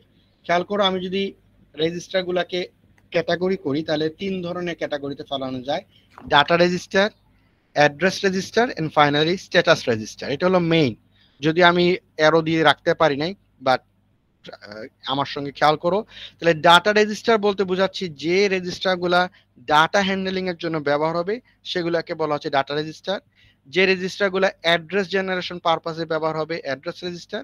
আর যে রেজিস্টারগুলা কোন একটা অপারেশনের পরে স্ট্যাটাস কি, অর্থাৎ যোগ বিয়োগ গুণ ভাগ করার ফলে এটা কি ওভারফ্লো হলো নাকি যোগের পরে ক্যারি থাকলো, এইগুলা স্ট্যাটাস ধরে রাখার জন্য যে রেজিস্টার ব্যবহার হবে তাকে বলা হচ্ছে স্ট্যাটাস রেজিস্টার। তাহলে এবার ডাটা রেজিস্টারকে আমি যদি ভাগ করি, তাহলে এখানে মোট 4 ভাগে ভাগ করা যায়। একটাকে বলা হচ্ছে অ্যাকুমুলেটর রেজিস্টার বা এএক্স সংক্ষেপে। এটা একটা 16 বিটের রেজিস্টার এএক্স। এই 16 বিটের রেজিস্টারকে আবার 2 ভাগে ভাগ করা যায়। একটাকে বলা হয় লোয়ার অ্যাকুমুলেটর রেজিস্টার বা সংক্ষেপে এএল, অথবা হায়ার অ্যাকুমুলেটর রেজিস্টার এএইচ। তাহলে লোয়ার আর হায়ার বলতে দেখো, আমি যদি 16 বিট বলি, 16 বিটের অর্ধেক হচ্ছে লোয়ার 8 বিটকে বলবো এএল, হায়ার 8 বিটকে বলবো এএইচ। ওকে, তাহলে আমি দেখো শুরুতেই বলছিলাম 8086 এর register base device, electronic device, এবং এই রেজিস্টারের সাইজ 16 বিট। তাহলে এখানে যে সাইজ ছবিটা আঁকা আছে সে সব সাইজ দেখো মোরলেস সেম। তাহলে আমি প্রত্যেকটাকে বলতে পারি 16 বিটের রেজিস্টার। মাঝখানে এএল এবং এইচ কে 2 ভাগে ভাগ করা যাচ্ছে বিধায় আমি এখানে মাঝখানে টান দিয়ে এএল এইচ বললাম। তাহলে এএল এইচ দুইটা এট এ টাইম যখন একসঙ্গে ব্যবহার হবে তখন তাকে বলা হচ্ছে এএক্স রেজিস্টার। ক্লিয়ার? একই কথা বিএল বিএইচ এর জন্য ওভারঅল একে বলা হয় বিএক্স, সিএক্স এন্ড ডিএক্স। তাহলে 4 ধরনের রেজিস্টারকে আমি বলতেছি ডাটা রেজিস্টার। দেখো বিএক্স কে বলা হয় বেস রেজিস্টার, সিএক্স কে বলা হচ্ছে কাউন্টার রেজিস্টার, কারণ কাউন্টিং পারপাজে এই রেজিস্টারটা ব্যবহার হয়। আর মূল যে জায়গায় ভুল হওয়ার চান্স, দেখো এই ডাটা রেজিস্টারের মধ্যেই আবার আমি বলতেছি ডাটা রেজিস্টার। সুতরাং এই ডাটা রেজিস্টার নামটা ডিএক্স হলেও আমি চারটার কম্বিনেশন গ্রুপকে বলতেছি ডাটা রেজিস্টার। বি কেয়ারফুল, এই জায়গায় ডাটা রেজিস্টারের গ্রুপ আর ইন্ডিভিজুয়াল ডাটা রেজিস্টার ভিন্ন ভিন্ন অর্থে ব্যবহার হচ্ছে। তাহলে তোমাদের হয়তো এখন মনে হতে পারে কি ব্যাপার, এই 14টা রেজিস্টারের নাম মনে রাখা বা 14টা রেজিস্টার কার কি কাজ এটা মনে রাখা অনেক টাফ। ফার্স্ট দিনে ইটস ট্রু, কিন্তু যেই 2-3টা ক্লাস করে ফেলবা তখন দেখবা এই রেজিস্টার গুলা অটোমেটিক্যালি কার কি ব্যবহার, কার কি নাম বাই ডিফল্ট মনে হয়ে যাবে, মনে থাকবে। ওকে, তাহলে দেখো এখানে আমি 4টা রেজিস্টারের কথা বললাম, বাকি থাকলো আরো 10টা। তাহলে এখানে আমি যদি সংখ্যা দিয়ে চিন্তা করি, দেখো এখানে আরো 4, 5, 6, 7, 8, 9 এবং ফাইনালি এই একটা রেজিস্টার 10। ওকে, তাহলে 10 আর 4 14টা রেজিস্টার কিন্তু এখানে আছে। তাহলে এবার আমি 14টা রেজিস্টারের 4টাকে ভাগ করে বলতেছি ডাটা রেজিস্টার, বাকি এই একটা বাদ দিয়ে বাকিগুলাকে আমি বলতেছি ইনফ্যাক্ট অ্যাড্রেস রেজিস্টার। তাহলে 14 থেকে 4 বাদ দিলে 10, আর এই ফ্ল্যাগ রেজিস্টারকে বলতেছি একটা, সুতরাং আরেকটা 5টা বাদ দিলাম, বাকি 9টা রেজিস্টারকে বলতেছি আমি অ্যাড্রেস রেজিস্টার, কারণ এগুলো অ্যাড্রেস জেনারেশন পারপাসে ব্যবহার হবে। কিভাবে আমরা একটু পরে আসতেছি। তাহলে এই অ্যাড্রেস রেজিস্টারকে আবার যদি ক্যাটাগরি করি, তাহলে একটাকে বলা হচ্ছে সেগমেন্ট রেজিস্টার, কিছুগুলাকে বলা হচ্ছে পয়েন্টার রেজিস্টার, আর কিছুগুলাকে বলা হচ্ছে ইন্ডেক্স রেজিস্টার। দেখো নাম থেকে এই রেজিস্টারগুলার গ্রুপগুলাকে ইজিলি আইডেন্টিফাই করা যায়। দেখো সেগমেন্ট রেজিস্টার বলতে সবগুলার শেষে সেগমেন্ট ওয়ার্ডটা থাকবে, code segment, data segment, stack segment, extra segment, অর্থাৎ এই এস দিয়ে যেগুলা সে সবগুলা এই সেগমেন্ট রেজিস্টারের অন্তর্গত। তাহলে 8086 এই 4টাকে বলা হচ্ছে আমার সেগমেন্ট রেজিস্টার। তাহলে পয়েন্টারের ক্ষেত্রে একই রকম, পয়েন্টারের ক্ষেত্রে পয়েন্টার ওয়ার্ডটা লাস্টে থাকবে, instruction pointer, base pointer, stack pointer. তাহলে এই 3টাকে বলতেছি আমি পয়েন্টার রেজিস্টারের অন্তর্গত। ফাইনালি ইন্ডেক্সটার এই আই বা ইন্ডেক্সটা এর মধ্যে থাকবে, সোর্স ইন্ডেক্স, ডেস্টিনেশন ইন্ডেক্স। তার মানে বুঝতেই পারছো তুমি লাস্ট লেটারটা দিয়েই কিন্তু এই ক্যাটাগরিটাকে ইজিলি আইডেন্টিফাই করতে পারছো কোনটা কোন টাইপের অ্যাড্রেস রেজিস্টার। ওকে, তাহলে এখন নাম আমি এক ধারসে বলে গেছি, সিএস, ডিএস, এসএস, ইএস।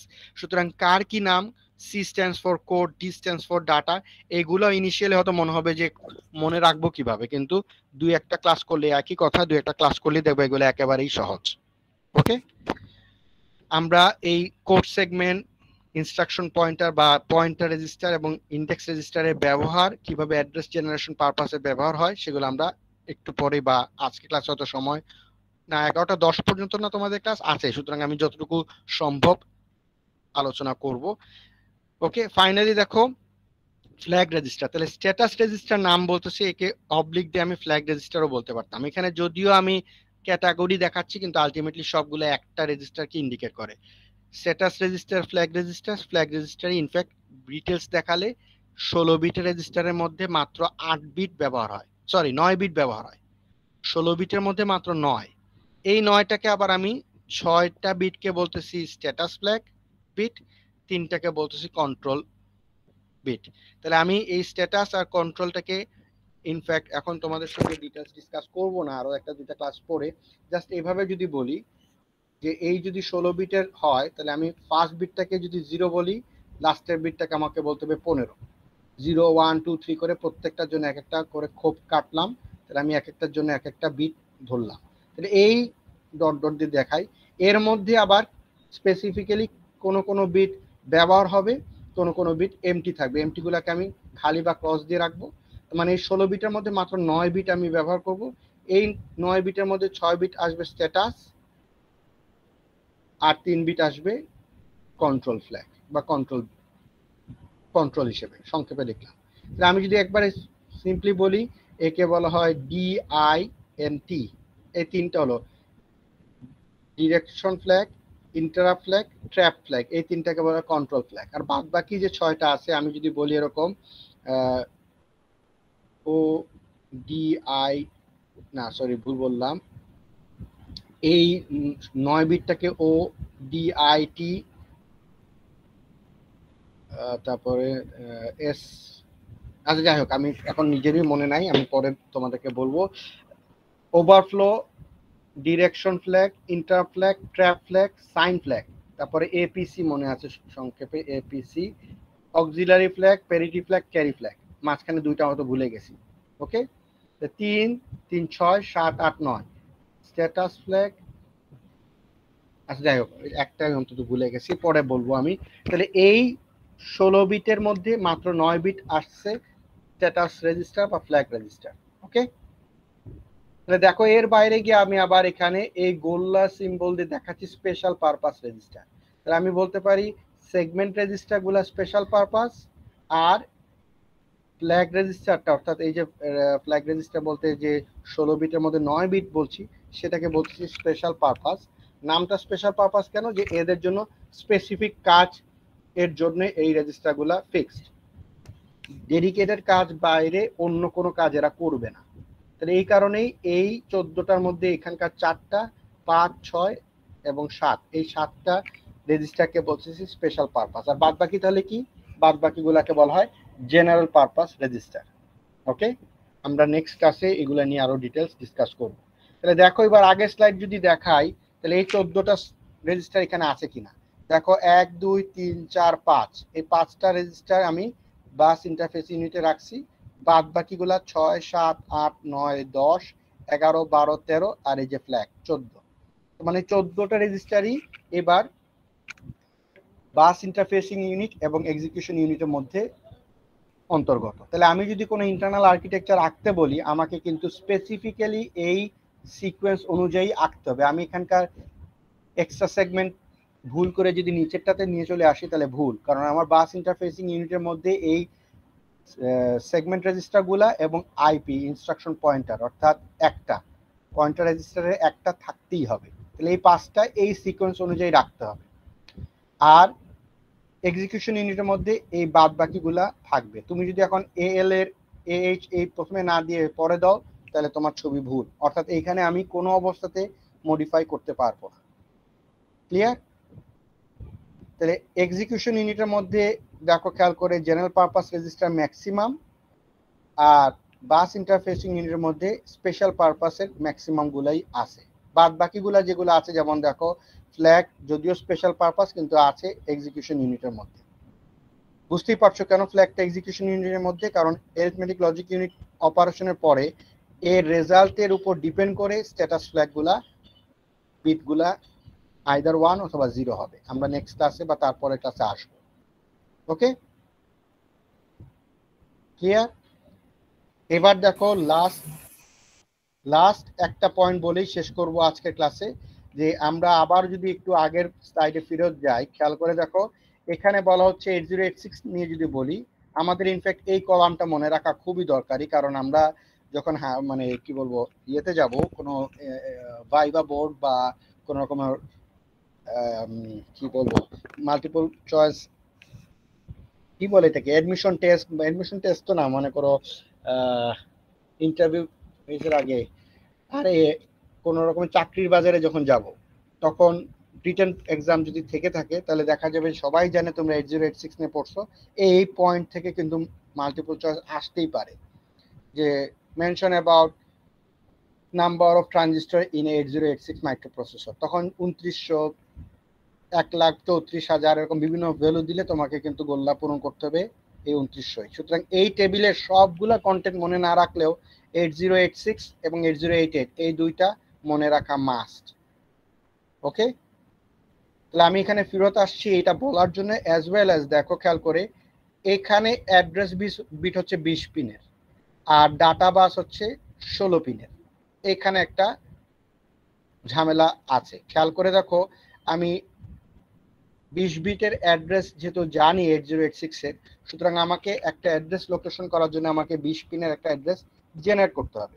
জেনারেশনের জন্য দেখো আমরা একটু আগে বললাম যে অ্যাড্রেস জেনারেশন পারপাসের জন্য যে রেজিস্টার ব্যবহার হবে সেই রেজিস্টারগুলোকে বলতেছি অ্যাড্রেস রেজিস্টার বা সিএস ইএসডিএস এগুলা। তো এগুলার ভিতরে তো প্রত্যেকটার মাত্র 16 বিট আছে। 16 বিটটাকে আমি কিভাবে কনভার্ট করে এবার 20 বিটে নিব, এইটা একটা মারাত্মক ইম্পর্টেন্ট পয়েন্ট।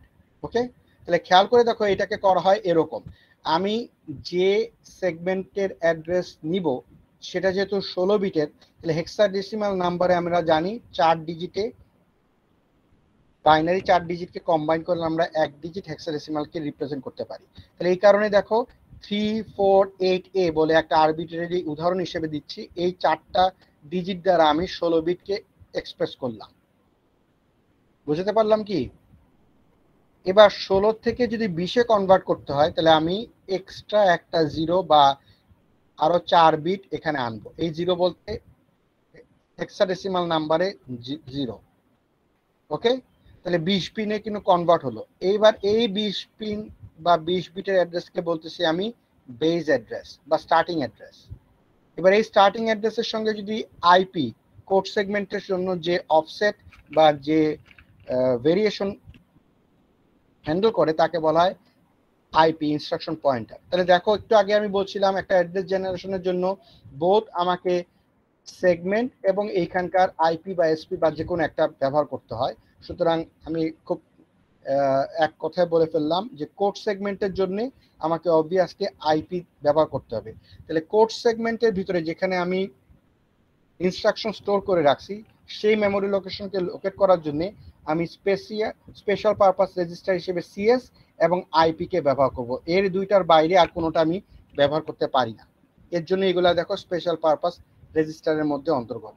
তাহলে 16 বিটের একটা কোড সেগমেন্টকে নিয়ে বা ডাটা নিয়ে তারপরে আমি একটা 0 বা আরো 4 বিট অ্যাড করলাম, তার মানে কি এটাকে লেফট শিফট করলাম বা মাল্টিপ্লাই করলাম। কারণ আমরা জানি যদি আমি কথা বলি 2 কে যদি এবার 20 করতে হয়, 0 অ্যাড করা মানে একে আমি 10 দ্বারা গুণ করছি, তাই না? তাহলে একইভাবে এই 16 বিটটাকে যদি আর একটা 0 অ্যাড করি, আরো 4 বিট যদি অ্যাড করি, তার মানে আমি একটা গুণ করলাম।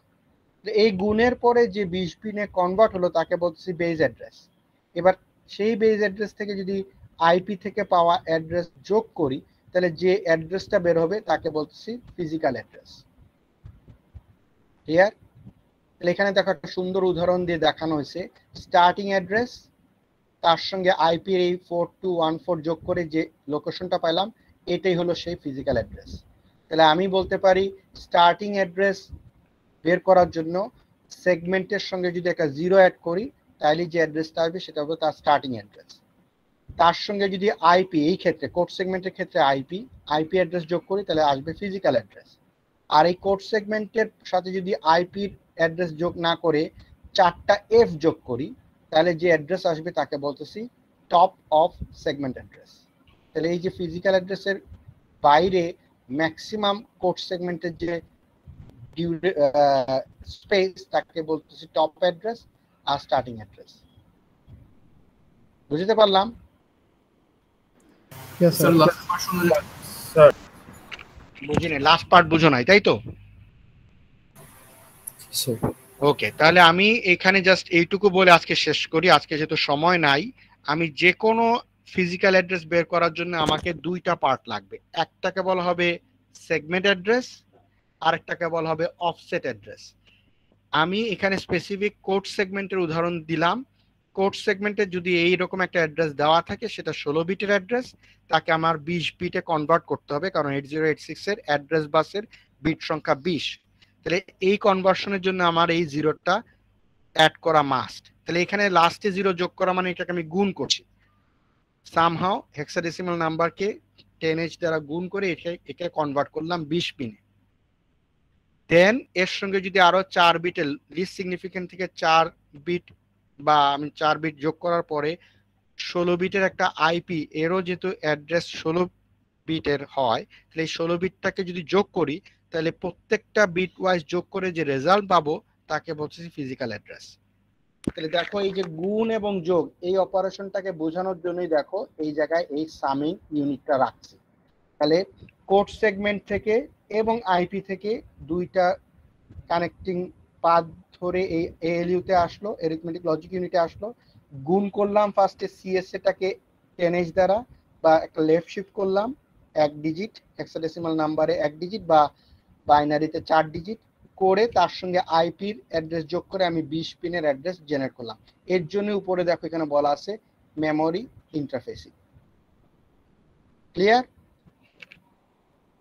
তাহলে এই ছবি থেকে দেখো আমি এই জায়গায় বলতে পারি আমি 20 পিনের যে অ্যাড্রেস জেনারেট করলাম তার জন্য যোগ বিয়োগ গুণ ভাগ আমাকে করা লাগতেছে। যার জন্যই বাস ইন্টারফেসিং ইউনিটের মধ্যে এই সামিং ইউনিটটা আছে। এলইউতেও আছে, এখানেও আছে। ক্লিয়ার? তাহলে এইটুকুই আজকের ক্লাসের আলোচনা থাকলো। আমরা আগামী দিন দেখব এই মেমোরি লোকেশনের সেগমেন্টেশনের পার্ট। সুতরাং বলতে পারো আজকে আমি ইন্টারনাল আর্কিটেকচার নিয়ে আলোচনা করলাম, একটা স্লাইডে আমি স্কিপ করে গেছি এই এর মধ্যে, খেয়াল করো, সেটা হচ্ছে এইটা, সরি, এই পার্টটা আগামী দিন এখান থেকে আবার শুরু করব, তাহলে আর একটু ক্লিয়ার হবে কনসেপ্ট। ওকে, আজকের এই স্লাইডের যে বইয়ের থেকে নেওয়া পেজগুলো দেখাচ্ছি, যেমন 2-9, আগেরটা দেখো, এই যে এখানে 2-3, এগুলো সবই ডগলাস ভি হলের থেকে নেওয়া। ডগলাস ভি হলের বইয়ের এই পার্টটা ভালো হওয়াতে ইনফ্যাক্ট আমি এখানে এই বই থেকে নিছি। অন্য বই তো আছে অন্য চেহারায়, কিন্তু শুরুর ক্লাসে বলছিলাম যে ডগলাস ভি হলের বই থেকে এক চ্যাপ্টারে একটা কন্টেন্ট আমি নিব, এই সেই কন্টেন্ট। আশা করি ধরতে পারছো। ওকে, সুতরাং আজকের ক্লাস এখানেই শেষ করি, রেকর্ডিং অপশন অফ করি। আর কাইন্ডলি তোমাদেরকে রিকোয়েস্ট করব তোমরা আর একটু সময় থেকে আমাকে অ্যাটেন্ডেন্স দিতে সাহায্য করো। কারো কোনো কোয়েরি নাই, তাই তো? প্রশ্ন নাই?